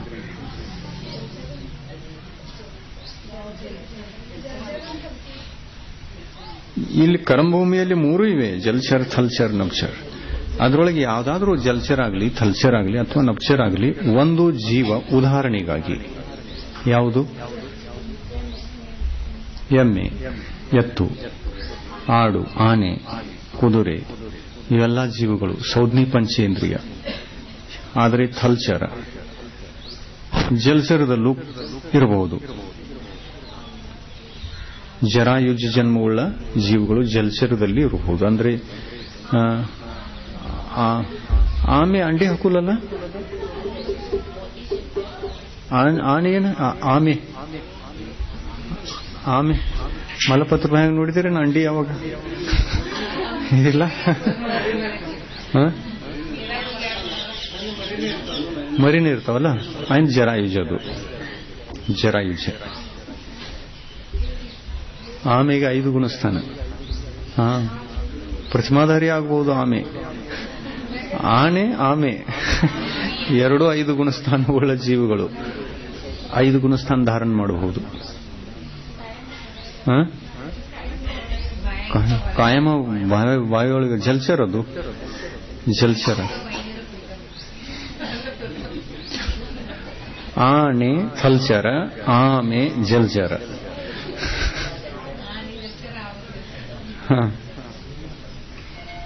ಆಮೇಲೆ ಪಕ್ಷಿಗಳೆಲ್ಲ ಗರ್ಭಜನ್ಮವುಳ್ಳ. ಪಕ್ಷಿಗಳೆಲ್ಲ ಅಂಡಜದ ಚರ್ಚೆ ಇನ್ನೂ ನಡೆದಿಲ್ಲ. ಇಲ್ಲಿ ಜರಾಯುಜದಲ್ಲಿ ಪಕ್ಷಿಗಳಲ್ಲಿ ಜರಾಯುಜ ಯಾವುದು ಅನ್ನುವಂಥ ಉದಾಹರಣೆ ಸಿಗುವುದಿಲ್ಲ. ಕೆಳಗೆ ಟಿಪ್ಪಣಿಯಲ್ಲಿ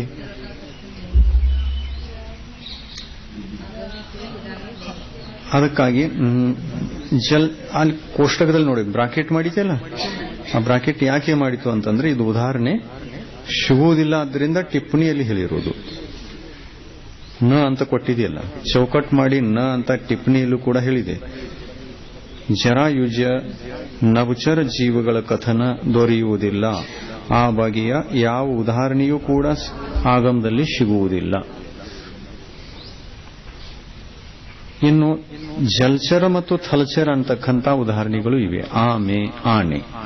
ಆನೆ ಥಲ್ಚರ, ಆಮೆ ಜಲಚರ. ಈ ಜೀವಿಗಳಿಗೆ ಪರ್ಯಾಪ್ತಕ ಅವಸ್ಥೆಯಲ್ಲಿ ಎಷ್ಟು ಗುಣಸ್ಥಾನಗಳು ಕರ್ಮಭೂಮಿಯಲ್ಲಿರತಕ್ಕಂತಹ ಈ ಆಮೆಗಳಿಗೆ? ಇನ್ನು ಭೋಗಭೂಮಿಯಲ್ಲಿ ನೀರಿನಲ್ಲಿ ಆಮೆ ಇರಬಹುದೇನು? ಭೋಗಭೂಮಿಯಲ್ಲಿ ಎಂಥ ಪಂಚೇಂದ್ರಿಯ ಜೀವನೂ ಕೂಡ ಜಲಚರ ರೂಪದಲ್ಲಿ ಇಲ್ಲ. ಇನ್ನು ಥಲ್ಚರ್ ಮಾತ್ರ ಆನೆ ಸಿಗಬಹುದು. ನೀರಿನಲ್ಲಿ ನೋಡಿದರೆ ಆಮೆ ಸಿಗೋಲ್ಲ. ಪೃಥ್ವಿ ಮೇಲೆ ನೋಡಿದರೆ ಆನೆ ಸಿಗಬಹುದು. ಭೋಗಭೂಮಿಯಲ್ಲಿರ್ತಕ್ಕಂಥ ಆ ಜೀವಿಗೆ ಪರ್ಯಾಪ್ತಕ ಅವಸ್ಥೆಯಲ್ಲಿ ಎಷ್ಟು ಗುಣಸ್ಥಾನ? 1 ರಿಂದ 4 ಗುಣಸ್ಥಾನಗಳು. ಭೋಗಭೂಮಿಯಲ್ಲಿ 4, ಕರ್ಮಭೂಮಿಯಲ್ಲಿ 5. ಅದಕ್ಕಾಗಿ ಭೋಗಭೂಮಿ ಒಳ್ಳೆಯದೋ ಕರ್ಮಭೂಮಿ ಒಳ್ಳೆಯದೋ? ಗುಣಗಳ ಸಂಪಾದನೆಯ ಅಪೇಕ್ಷೆಯಿಂದ ಕರ್ಮಭೂಮಿಯ ತಿರ್ಯಂಚ ಆಗುವುದು ಶ್ರೇಷ್ಠ. ಆದರೆ ಭೋಗಭೂಮಿಯ ತಿರ್ಯಂಚಾಗಿ ಜನ್ಮ ತಾಳೋದು ಅಶ್ರೇಷ್ಠ. ಇನ್ನು ನಿರ್ವೃತ್ತಿ ಅಪರ್ಯಾಪ್ತಕ ಅವಸ್ಥೆಯಲ್ಲಿ ಕರ್ಮಭೂಮಿಯ ಆ ಒಂದು ಆನೆಗೆ ನಿರ್ವೃತ್ತಿ ಅಪರ್ಯಾಪ್ತಕ ಅವಸ್ಥೆಯಲ್ಲಿ ಎಷ್ಟು ಗುಣಸ್ಥಾನಗಳು? 1 ಮತ್ತು 2. ಇನ್ನು 2ನೇ ಗುಣಸ್ಥಾನದಿಂದ ಜನ್ಮ ತಾಳಬೇಕು ಅಂತಂದ್ರೆ ಒಂದು ಕರ್ಮಭೂಮಿಯ ಪಂಚೇಂದ್ರಿಯ ತಿರ್ಯಂಚಾಗಿ ಎಷ್ಟು ಗತಿಗಳಿಂದ ಬರಬಹುದು? ಅದೆಂಗೆ? 2 ಗತಿ ಯಾಕೆ? ಕರ್ಮಭೂಮಿಯ ಆನೆಯಾಗಿ ಹುಟ್ಟೋದಿದೆ. ಎಷ್ಟು ಗತಿಯಿಂದ? 4 ಗತಿಯಿಂದ. ಸಮ್ಯಕ್ತು ಸಹಿತ ಬರೋದಿದ್ದು ಅಂತಂದ್ರೆ ದೇವಗತಿಯಿಂದ ಮತ್ತು ನರಗತಿಯಿಂದ ಅಂತ ಹೇಳಬೇಕು. ಆದರೆ 1ನೇ ಗುಣಸ್ಥಾನ ಸಹಿತ ಅಥವಾ 2ನೇ ಗುಣಸ್ಥಾನದಿಂದ ಸಹಿತ ಬರೋದಾದ್ರೆ 4 ಗತಿಯಿಂದ ಬರಬಹುದು. ಒಬ್ಬ ಮನುಷ್ಯ ಸಮ್ಯಕ್ತುಚ್ಯುತ ಆಗಿ ಆನೆಯಾಗಿ ಹುಟ್ಟಿದ, 2ನೇ ಗುಣಸ್ಥಾನದಿಂದ ಮರಣ ಹೊಂದಿ 2ನೇ ಗುಣಸ್ಥಾನದಲ್ಲಿ ಜನ್ಮ ತಾಳಿದ. ನಿರ್ವೃತ್ತಿಯ ಪರ್ಯಾಪ್ತಕ ಅವಸ್ಥೆಯಲ್ಲಿ 2ನೇ ಗುಣಸ್ಥಾನ ಪರ್ಯಾಪ್ತ ಅವಸ್ಥೆಗೆ ಬಂದಾಗ 1ನೇ ಗುಣಸ್ಥಾನ. ಇದಾಯ್ತು. ಇನ್ನು ಕೆಳಗಡೆಗೆ ಕರ್ಮಭೂಮಿಜ ತಿರ್ಯಂಚ ಅಸೌಜ್ಞಿ ಜಲ್ಚರ ಥಲ್ಚರ ಮತ್ತು ನವಚರ ಅಂದ್ರೆ ಜರಾಯುಜ ಜನ್ಮ. ನೋಡಿ, ಜರಾಯುಜದಲ್ಲಿ ನಡೀತಾ ಇದೆ. ಇದು ಗರ್ಭಜಿದೆ, ಜರಾಯುಜಿದೆ, ಕರ್ಮಭೂಮಿ ತಿರ್ಯಂಚ ಅಸೌಜ್ಞಿ. ಮೇಲೆ ಸೌಜ್ಞಿ ಕಥನ ಆಯಿತು, ಕೆಳಗಡೆಗೆ ಅಸೌಜ್ಞಿ ಜೀವದ ಕಥನ. ಆಮೇಲೆ ಅದರ ಕೆಳಗೆ ಯಾವ ಕಥನ? ಮ್ಲೇಚ್ಛ ಖಂಡಜ ತಿರ್ಯಂಚ ಜಲ್ಚರ ಥಲ್ಚರ ನವಚರ ಸೌಜ್ಞಿ ಮತ್ತು ಅಸೌಜ್ಞಿ ಏಕಕಾಲಕ್ಕೆ 2ರ ಕಥನ. ಮೊದಲು ಇದನ್ನು ನೋಡೋಣ. ಕರ್ಮಭೂಮಿಜ ತಿರ್ಯಂಚ ಅಸೌಜ್ಞಿ ಜಲ್ಚರ ಥಲ್ಚರ ನವಚರ. ಅಸೌಜ್ಞಿ ಯಾವ್ಯಾವ ಜೀವಿಗಳು? ಕರ್ಮಭೂಮಿಯ ಇಲ್ಲಿ ಜೀವಿಗಳು. ಅಸೌಜ್ಞಿ ಇರಬೇಕು, ಜಲ್ಚರ ಥಲ್ಚರ್ ಇರಬೇಕು, ನಬ್ಚರ್ ಇರಬೇಕು. ನಬ್ಚರ್ ಸಿಗಬಹುದಾ? ಸೌಜ್ಞಿ ಸಿಕ್ಕಿಲ್ಲ ಅಂದಮೇಲೆ ಅಸೌಜ್ಞಿ ಏನು ಸಿಗ್ತದೆ? ಸೌಜ್ಞಿ ಜೀವ ಸಿಕ್ಕಿಲ್ಲ, ಅಸೌಜ್ಞಿನೂ ಸಿಗೋಲ್ಲ. ಆಮೇಲೆ ಜಲ್ಚರ್ ಥಲ್ಚರದಲ್ಲಿ ಯಾವುವು?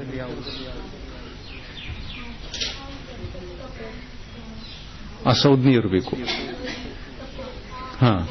ಈ ಪಂಚೇಂದ್ರಿ ಜೀವಿಗಳಲ್ಲಿ ಸೌಜ್ಞಿ ಅಸೌಜ್ಞಿ ಎರಡೂ ಇರಲಿಕ್ಕೆ ಸಾಧ್ಯ.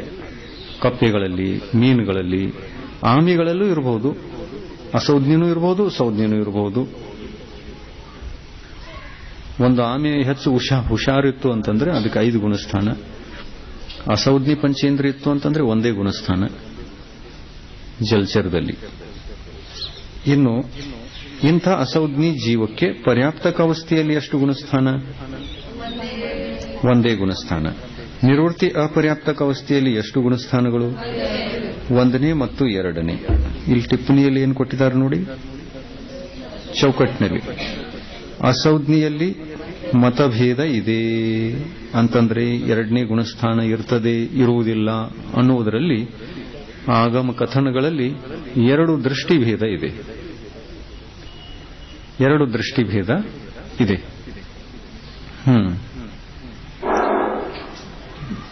ಎಂಥ ದೃಷ್ಟಿಭೇದ ಇದೆ?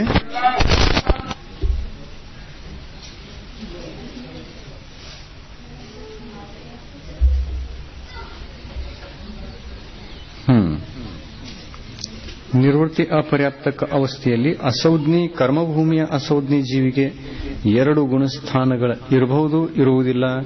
2 ಸರಿ ಇದೆ. ಇರಬಹುದು, ಇಲ್ಲದೇನೂ ಇರಬಹುದು. 2 ಸರಿ ಇದೆ. ಮತಭೇದ, ದೃಷ್ಟಿಭೇದ ಸಿಗ್ತದೆ.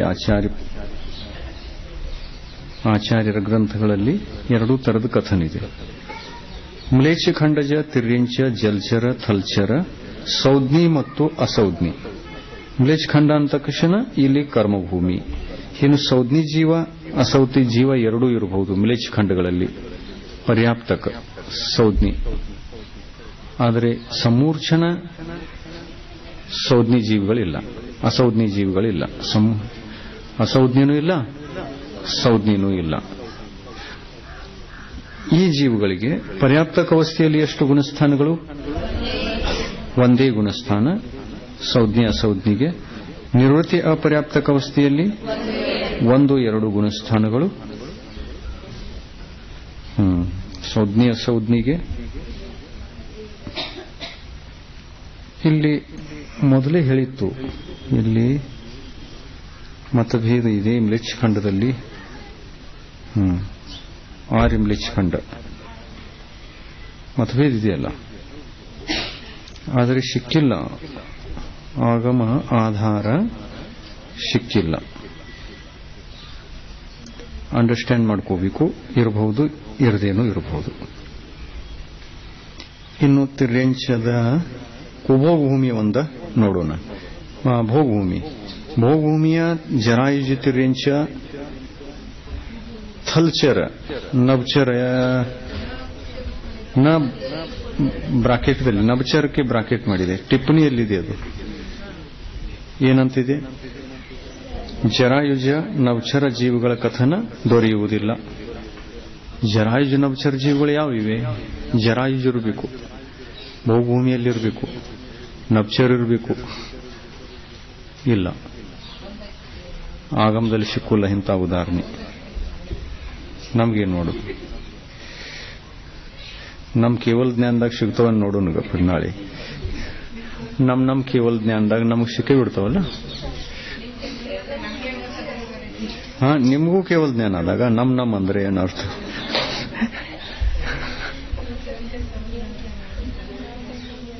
ಪರ್ಯಾಪ್ತಕ ಅವಸ್ಥೆಯಲ್ಲಿ ಭೋಗಭೂಮಿಯಲ್ಲಿ ಇರುವ ಜೀವಿಗಳಿಗೆ ಗುಣಸ್ಥಾನ 1 ಮತ್ತು ಪರ್ಯಾಪ್ತಕ ಅವಸ್ಥೆಯಲ್ಲಿ 1ರಿಂದ 4, ಅಲ್ಲಿ 5 ಅಂತ ಆಗಿತ್ತು ತಿದ್ದುಕೊಂಡಿದ್ದೀರಲ್ಲ.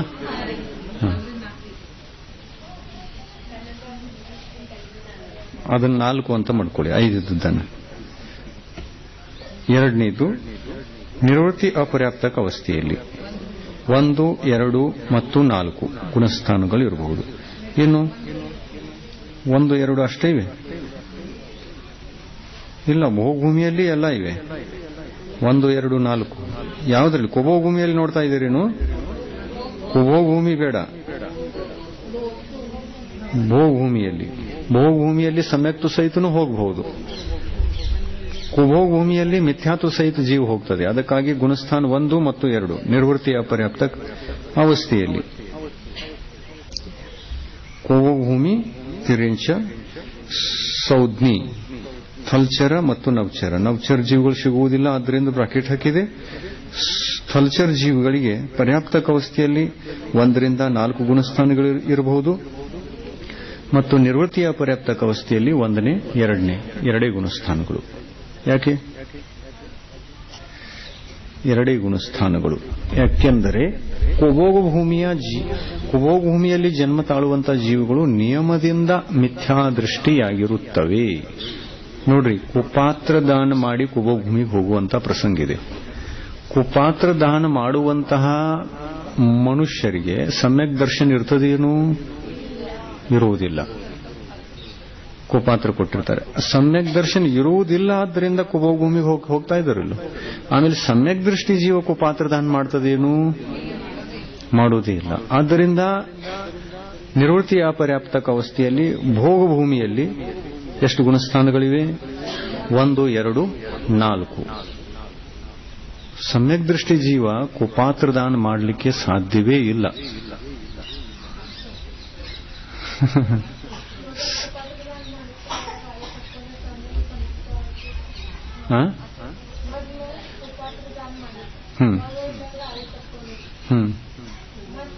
ಚೇಂಜ್ ಆಗಬಹುದಲ್ಲ.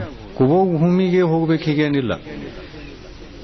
ನೋಡಿ, ಸಮ್ಯಕ್ ದರ್ಶನ ಆಯಿತು, ಮಿಥ್ಯಾತ್ವ ಅವಸ್ಥೆಯಲ್ಲಿ ಕುಪಾತ್ರ ದಾನ ಮಾಡಿತು, ಕುಭೋಗಭೂಮಿ ಆಯುಷ್ಯ ಕಟ್ಟಿತು ಅಂತ ಇಟ್ಕೊಳ್ಳಿ.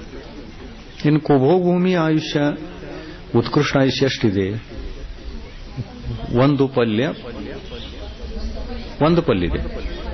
ಇದೆ. ಇನ್ನು 1 ಪಲ್ಯ 1 ಸಮಯ ಹೆಚ್ಚು ಮಾಡಿಕೊಂಡ್ರು ಸುಭೋಗಭೂಮಿಯಲ್ಲಿ ಜನ್ಮ ತಾಳಬಹುದು. ಏನ್ ಮಾಡಬೇಕು? ಸಮ್ಯಕ್ ದೃಷ್ಟಿ ಆಗಬೇಕು, ಕುಪಾತ್ರ ದಾನದಿಂದ ಉಳಿಯಬೇಕು. ಸಮ್ಯಕ್ ದೃಷ್ಟಿ ಆಯ್ತು ಅಂತಂದ್ರೆ ಕುಪಾತ್ರ ದಾನ ಮಾಡ್ಲಿಕ್ಕೆ ಸಾಧ್ಯವೇ ಇಲ್ಲ. ಸಮ್ಯಕ್ ಒಂದು ಪ್ರಾಪ್ತ ಮಾಡ್ಕೊಂಡ್ರೆ ಮುಗೀತು. ಅಜ್ಞಾನ ಅವಸ್ಥೆದಾಗ ಮಾಡಿದ್ದನ್ನ ಜ್ಞಾನ ಅವಸ್ಥೆಗೆ ತೊಳ್ಕೊಳ್ಬಹುದಲ್ಲ. ನಾನು ಮಾಡಿದ್ದನ್ನ ಉಣ್ಣಲೇಬೇಕು ನಿಯಮ ಇದೆ? ಇಲ್ಲ. ಮಾಡಿದ ಕರ್ಮಗಳನ್ನ ತೊಳ್ಕೊಳ್ಳಿಕ್ಕೆ ದಾರಿ ಇದೆ, ಪ್ರಾಯಶ್ಚಿತ ಇದೆ ಅದಕ್ಕೆ. ಅಂದ್ರೆ ಪ್ರಾಯಶ್ಚಿತ ಅಂದ್ರೆ ಏನು? ಸಮ್ಯಕ್ ದೃಷ್ಟಿ ಆಗುವುದೇ ಪ್ರಾಯಶ್ಚಿತ. ಮತ್ತದೇನು ಒಂದು ಉಪವಾಸ ಮಾಡಬೇಕು ಅಂತಂದ್ರೆ ಉಪವಾಸ ಒಂದು ಮಾಡೋನು, ಸಮ್ಯಕ್ತಂತೂ ಹಿಡಿಯಕ್ ಆಗಂಗಿಲ್ಲ, ಏನ್ ಮಾಡಿದೀವಿ ಅಂದ್ಮೇಲೆ ಒಂದು ಉಪವಾಸ ಮಾಡ್ತೀವಿ ಅಂದ ಅದು ಪ್ರಾಯಶ್ಚಿತ ಅಲ್ವೇ ಅಲ್ಲ. ನೀವು 10 ಉಪವಾಸ ಮಾಡಿದ್ರು ಕೂಡ ಅದು ಕರ್ಮ ತೊಳಿಲ್ಲ. ಸಮ್ಯಕ್ತವೇ ಅದರ ದಾರಿ. ತೊಳೆದುಕೊಳ್ಳಿಕ್ಕೆ. ಇನ್ನು ಮುಂದೆ ಕುಬೋಭೂಮಿ. ಕುಬೋಭೂಮಿಯ ತಿರ್ಯಂಚ ಜೀವಿಗಳು ಸೌಜ್ಞಿ, ಥಲ್ಚರ, ನಭ್ಚರ. ಇದರಲ್ಲಿ ಗುಣಸ್ಥಾನ ನಿವೃತ್ತಿ ಅಪರ್ಯಾಪ್ತಕ ಅವಸ್ಥೆಯಲ್ಲಿ 1, 2 ಮತ್ತು ಪರ್ಯಾಪ್ತಕ ಅವಸ್ಥೆಯಲ್ಲಿ 1 ರಿಂದ 4. ಪರ್ಯಾಪ್ತಕದಲ್ಲಿ 1 ರಿಂದ 4. ನೋಡಿ, ಇಲ್ಲಿ ಕುಪಾತ್ರದಾನ ಮಾಡಿ ಕರ್ಮ ಕಟ್ಕೊಂಡು ಕುಬೋಭೂಮಿಯಲ್ಲಿ ಹುಟ್ಟಿತು ಜೀವ. ಮನುಷ್ಯ ಎಲ್ಲಿ ಹುಟ್ಟಿದ? ಕುಬೋಭೂಮಿಯಲ್ಲಿ ಹುಟ್ಟಿದ. ಹುಟ್ಟಿದ ನಂತರ ಅಲ್ಲಿ ಸಮ್ಯಕ್ ದರ್ಶನ ಆಯಿತು. ಅವಾಗ ತೊಳಿತು ನೋಡ್ರಿ ಅದು ಕರ್ಮ. ಅಲ್ಲಿ ಹೋದ ನಂತರ ಗೊತ್ತಾಯ್ತು ಇದು ಯಾವುದರ ಫಲ. ಅಲ್ಲಿ ಹೋದ ನಂತರ ಗೊತ್ತಾಯ್ತು. ಸಮ್ಯಕ್ ಉತ್ಪನ್ನ ಆಗಲಿಕ್ಕೆ ಜಾತಿ ಸ್ಮರಣ ಕಾರಣ ಆಗಬಹುದು, ದೇವತೆಗಳ ಉಪದೇಶ ಸಿಗಬಹುದು, ಧರ್ಮೋಪದೇಶ.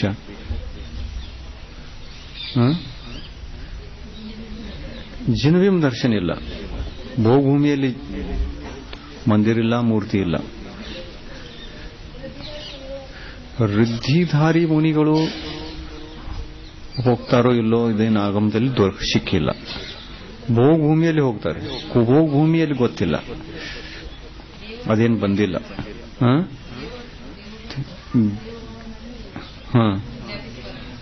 ಜಾತಿ ಸ್ಮರಣ ಆಗಬಹುದು, ಉಪದೇಶ ಕೇಳಲಿಕ್ಕೆ ಸಿಗಬಹುದು, ದೇವತೆಗಳು ಹೋಗಿ ಬೋಧನೆ ಮಾಡಬಹುದು ಕುಭೋಗಭೂಮಿಯಲ್ಲಿ. ನರಕದಲ್ಲಿ ಹೋಗ್ತಾರೆ ಅಂದಮೇಲೆ ಕುಭೋಗಭೂಮಿಯಲ್ಲೂ ಹೋಗಬಹುದು. ನಿರ್ವೃತ್ತಿ ಅಪರ್ಯಾಪ್ತ ಅವಸ್ಥೆಯಲ್ಲಿ 1ನೇ ಗುಣಸ್ಥಾನ, 2ನೇ ಗುಣಸ್ಥಾನ. ಇದು ತಿರ್ಯಂಚಿದ್ದಾಯಿತು. ಅಂಡಜ ನೋಡಿ ಇಷ್ಟೇ ಆಯಿತು. 1 ತಾಸಿನಲ್ಲಿ ವಿಷಯ ಜಾಸ್ತಿ ಇದೆಯಲ್ಲ. 1.5 ತಾಸು ಆಯ್ತಾ ನೋಡ್ರಿ. 2 ಮನುಷ್ಯ ತಿರ್ಯಂಚಿ ಹೇಳುವಾಗ 1.5 ತಾಸು ಹೋಯ್ತು. ಜರಾಯುಜದಲ್ಲಿ ಅಷ್ಟು ಹೋಯ್ತು. ಇದು ಪೂರ್ತಿ ಆಗಲಿಲ್ಲ. ಇನ್ನು ಇದು ಗೊತ್ತಾಯ್ತಲ್ಲ, ಇದೇ ತರ ಇದನ್ನು ತಿಳ್ಕೊಳ್ಳಿ, ಪಟ ತಿಳ್ಕೊಂಡ್ಬಿಡ್ರಿ 2 ನಿಮಿಷದಲ್ಲಿ. ಅಂಡಜ ಸ್ವಾಮಿತ್ವ ಯಾವ ಜೀವಿಗೆ? ಕೇವಲ ತಿರ್ಯಂಚ ಜೀವಿಗಳು ಮಾತ್ರ ಅಂಡಜ ಇರ್ತಾರೆ. ಮನುಷ್ಯರೇನು ಅಂಡಜಿರಲ್ಲ. ಮನುಷ್ಯರಲ್ಲಿ ಒಂದೇ ಭೇದ ಜರಾಯುಜ. ತಿರ್ಯಂಚದಲ್ಲಿ 3 ಭೇದಗಳಿವೆ: ಜರಾಯುಜ, ಅಂಡಜ, ಪೋತ. ಕೇವಲ ತಿರ್ಯಂಚ. ಇನ್ನು ಇದರಲ್ಲಿ ಎಷ್ಟು ಭೇದ? ಅಂಡಜದಲ್ಲಿ 2 ಭೇದ: ಕರ್ಮಭೂಮಿಜ, ತಿರ್ಯಂಚ, ಸೌಜ್ಞಿ, ಜಲಚರ, ಥಲ್ಚರ, ನವಚರ. ಅಂಡಜ ಜೀವಿಗಳು ಜಲಚರದಲ್ಲೂ ಇವೆ, ಥಲ್ಚರದಲ್ಲೂ ಇವೆ, ನವಚರದಲ್ಲೂ ಇವೆ. ಮತ್ತು ಭೋಗಭೂಮಿಯಲ್ಲಿಯೂ ಕೂಡ ಇವೆ, ಥಲ್ಚರ ಮತ್ತು ನವಚರ ಇವೆ. ಇನ್ನು ಇದರಲ್ಲಿ ಕರ್ಮಭೂಮಿಯ ತಿರ್ಯಂಚ ಜೀವಿಗಳಲ್ಲಿ, ಸೌಜ್ಞಿ ಜೀವಿಗಳಲ್ಲಿ, ಜಲಚರ, ಥಲ್ಚರ, ನವಚರದಲ್ಲಿ ಪರ್ಯಾಪ್ತಕ ಅವಸ್ಥೆಯಲ್ಲಿ ಗುಣಸ್ಥಾನ ಎಷ್ಟು? 1 ರಿಂದ 5 ಗುಣಸ್ಥಾನಗಳು. ಕರ್ಮಭೂಮಿ ಇದೆಯಲ್ಲ ಅದಕ್ಕೆ. ನಿರ್ವೃತ್ತಿಯ ಪರ್ಯಾಪ್ತಕ ಅವಸ್ಥೆಯಲ್ಲಿ 1ನೇ ಮತ್ತು 2ನೇ ಗುಣಸ್ಥಾನ.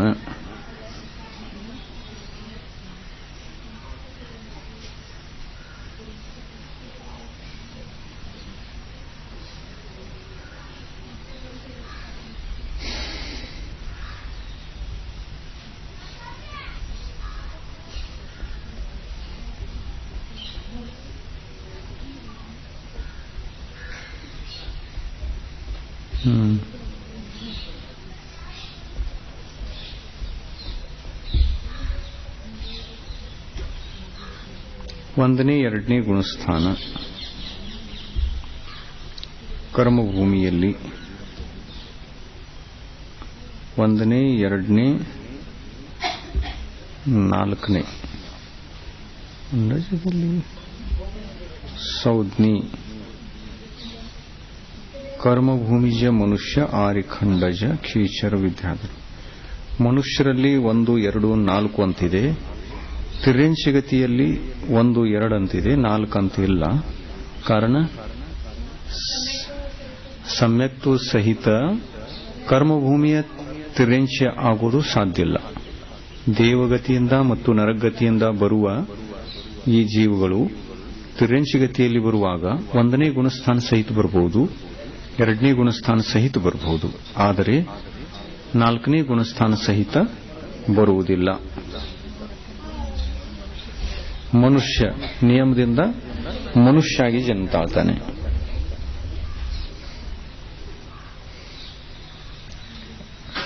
ಅದರಂತೆ ಕರ್ಮಭೂಮಿಯ ತಿರ್ಯಂಚ ಅಸೌಜ್ಞಿ ಜಲಚರ ಥಲ್ಚರ ನಭಚರ. ಪರ್ಯಾಪ್ತಕ ಅವಸ್ಥೆಯಲ್ಲಿ 1ನೇ ಗುಣಸ್ಥಾನ, ನಿರ್ವೃತ್ತಿ ಅಪರ್ಯಾಪ್ತಕ ಅವಸ್ಥೆಯಲ್ಲಿ 1, 2 ಅನ್ನತಕ್ಕಂಥದ್ದು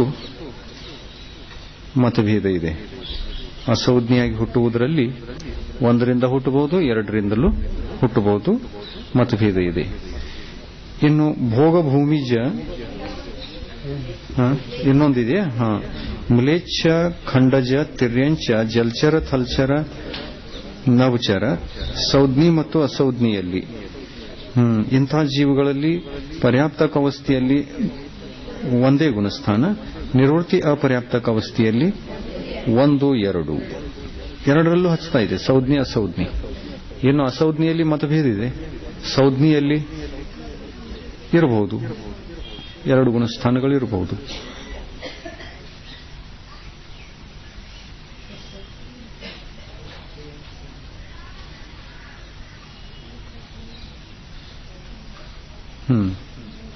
ಇನ್ನು ಇದರಲ್ಲಿ ಭೋಗಭೂಮಿಯ ತಿರ್ಯಂಚ ಸೌಜ್ಞಿ ಥಲ್ಚರ ಮತ್ತು ನಭಚರ ಜೀವಿಗಳಲ್ಲಿ ಪರ್ಯಾಪ್ತಕ ಅವಸ್ಥೆಯಲ್ಲಿ ಗುಣಸ್ಥಾನ 1ರಿಂದ 4 ಗುಣಸ್ಥಾನಗಳಿವೆ. ನಿರ್ವೃತ್ತಿ ಅಪರ್ಯಾಪ್ತಕ ಅವಸ್ಥೆಯಲ್ಲಿ 1, 2 ಮತ್ತು 4 3 ಗುಣಸ್ಥಾನಗಳಿವೆ. ಭೋಗಭೂಮಿಯಲ್ಲಿ ಅಂದ್ರೆ ಇದು ಸುಭೋಗಭೂಮಿ. ಸಮ್ಯಕ್ತು ಸಹಿತ ಹೋಗ್ತಾವ ಜೀವಗಳು. ಯಾರು ಹೋಗ್ತಾರ? ಮನುಷ್ಯ ಮತ್ತು ಕರ್ಮಭೂಮಿಯ ಮನುಷ್ಯ ಮತ್ತು ಕರ್ಮಭೂಮಿ ತಿರ್ಯಂಚ ಸಮ್ಯಕ್ ದೃಷ್ಟಿ ಜೀವ ಮರಣ ಹೊಂದಿ ಭೋಗಭೂಮಿಯಲ್ಲಿ ಜನ್ಮ ತಾಳಬಹುದು. ಸುಪಾತ್ರದಾನ ಮಾಡುವಂತಹ ಜೀವಿಗಳು ತಿರ್ಯಂಚ ಆಯು ಒಂದು ವೇಳೆ ಮೊದಲೇ ಕಟ್ಟಿಕೊಂಡು ಅನಂತರ ಸುಪಾತ್ರದಾನ ಆಗಿತ್ತು ಅಂತಂದ್ರೆ ಮತ್ತು ಸಮ್ಯಕ್ ದರ್ಶನ ಇತ್ತು ಅಂತಂದ್ರೆ ಸಮ್ಯಕ್ತು ಸಹಿತ ಮರಣ ಹೊಂದಿ ಸಮ್ಯಕ್ತು ಸಹಿತ ಅಲ್ಲಿ ಹುಟ್ಟಬಹುದು. ನಿರ್ವೃತ್ತಿಕ ಅಪರ್ಯಾಪ್ತಕ ಅವಸ್ಥೆಯಲ್ಲಿ ಸಮ್ಯಕ್ತ್ವ ಇದೆ. ಇನ್ನು ಸಮ್ಯಕ್ತ್ವ ಚ್ಯುತಾಗಿ ಹೋಗೋದಾದ್ರೆ ಹೋಗಬಹುದು. ಮಿಥ್ಯಾತ್ವ ಸಹಿತನೂ ಹೋಗಬಹುದು ಸುಭೋಗ ಭೂಮಿಗೆ, ಮಿಥ್ಯಾತ್ವ ಸಹಿತ ಹೋಗಬಹುದು ಸುಭೋಗ ಭೂಮಿಗೆ. 2ನೇ ಗುಣಸ್ಥಾನ ಸಹಿತನೂ ಹೋಗಬಹುದು ಸಮ್ಯಕ್ತ್ವ ಇಲ್ಲದೆ. ಆಮೇಲೆ 1ನೇ ಗುಣಸ್ಥಾನ ಸಹಿತನೂ ಹೋಗಬಹುದು. ಅಂದರೆ ನಿರ್ವೃತ್ತಿ ಅಪರ್ಯಾಪ್ತಕ ಅವಸ್ಥೆಯಲ್ಲಿ 1, 2, 4 3 ಗುಣಸ್ಥಾನಗಳಿವೆ ಸುಭೋಗ ಭೂಮಿ ಹೋಗುವ ಜೀವಗಳಿಗೆ. ಆದರೆ ಅದೇ ಕುಭೋಗ ಭೂಮಿಯಲ್ಲಿ ಅಂಡಜ ಪಕ್ಷಿಯಾಗಿ ಹುಟ್ಟುವಂತಹ ಇಲ್ಲಿಯ ಕರ್ಮಭೂಮಿಯ ಮನುಷ್ಯ ಮತ್ತು ತಿರ್ಯಂಚರಿಗೆ ನಿರ್ವೃತ್ತಿ ಅಪರ್ಯಾಪ್ತಕ ಅವಸ್ಥೆಯಲ್ಲಿ ಅಲ್ಲಿ ಹೋದಾಗ 1, 2 ಗುಣಸ್ಥಾನಗಳಿವೆ. ಪರ್ಯಾಪ್ತಕ ಅವಸ್ಥೆಯಲ್ಲಿ 1ರಿಂದ 4. ಅದೇ ತರ ಪೌತಜ ಜೀವಿಗಳಿಗೆ ನೋಡಿ, ಕರ್ಮಭೂಮಿಯ ತಿರ್ಯಂಚ ಸ್ವಾಮಿತ್ವ ಯಾರಿಗಿದೆ? ಕೇವಲ ತಿರ್ಯಂಚ ಜೀವಿಗಳಿಗೆ. ಕರ್ಮಭೂಮಿಯ ತಿರ್ಯಂಚ ಸೌಜ್ಞಿ. ಇಲ್ಲಿ ಟಿಪ್ಪಣಿಯಲ್ಲಿ ಏನೋ ಕೊಟ್ಟಿರಬಹುದು, ಇಲ್ಲ.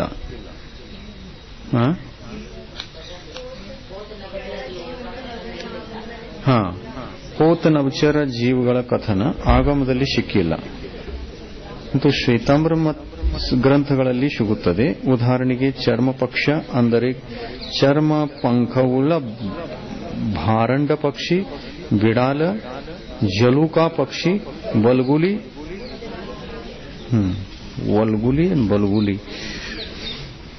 ಮೊದಲಾದ ತಿರ್ಯಂಚ ಪಕ್ಷಿಗಳು, ಇವುಗಳ ಹೆಸರು ಸಿಕ್ಕಿದೆ. ಇನ್ನು ಇಂಥ ಪಕ್ಷಿಗಳಿಗೆ ಪರ್ಯಾಪ್ತಕ ಅವಸ್ಥೆಯಲ್ಲಿ 1ರಿಂದ 5 ಗುಣಸ್ಥಾನಗಳಿರಬೇಕು. ನಿರ್ವೃತ್ತಿ ಅಪರ್ಯಾಪ್ತಕ ಅವಸ್ಥೆಯಲ್ಲಿ ಗುಣಸ್ಥಾನ 1, 2 ಇರಬೇಕು.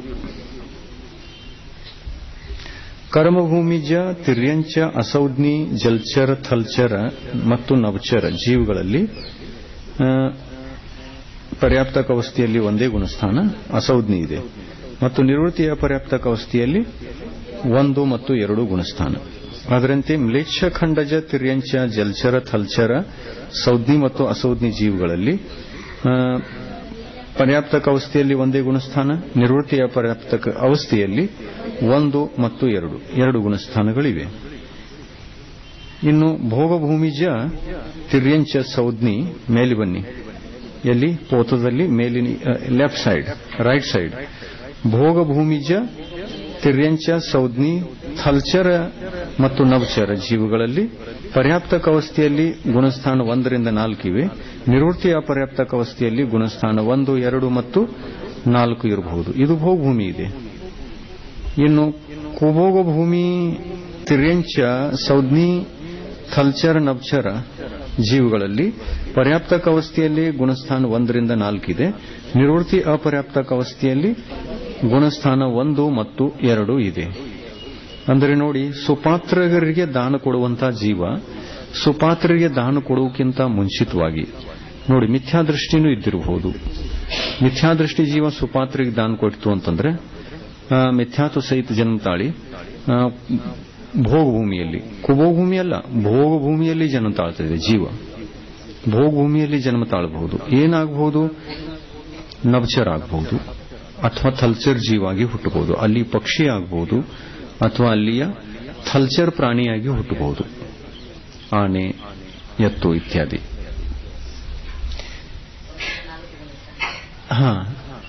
ಇನ್ನು ಸುಪಾತ್ರ ದಾನ ಕೊಡುವಂತಹ ಜೀವ ಸುಪಾತ್ರ ದಾನಕ್ಕಿಂತ ಮೊದಲು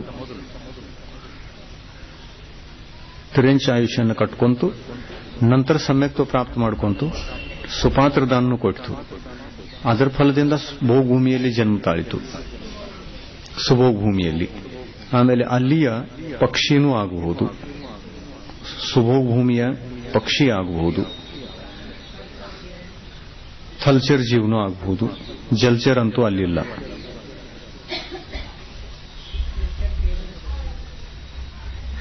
ಈ ತರ ಗರ್ಭಜನ್ಮದ ಕಥನ ಮುಗಿಯಿತು. ಇನ್ನು ಉಪಪಾದ ಜನ್ಮದ ಕಥನ ಸ್ವಲ್ಪ ಉಳಿದಿದೆ, ನೋಡೋಣ ನಾಳೆ.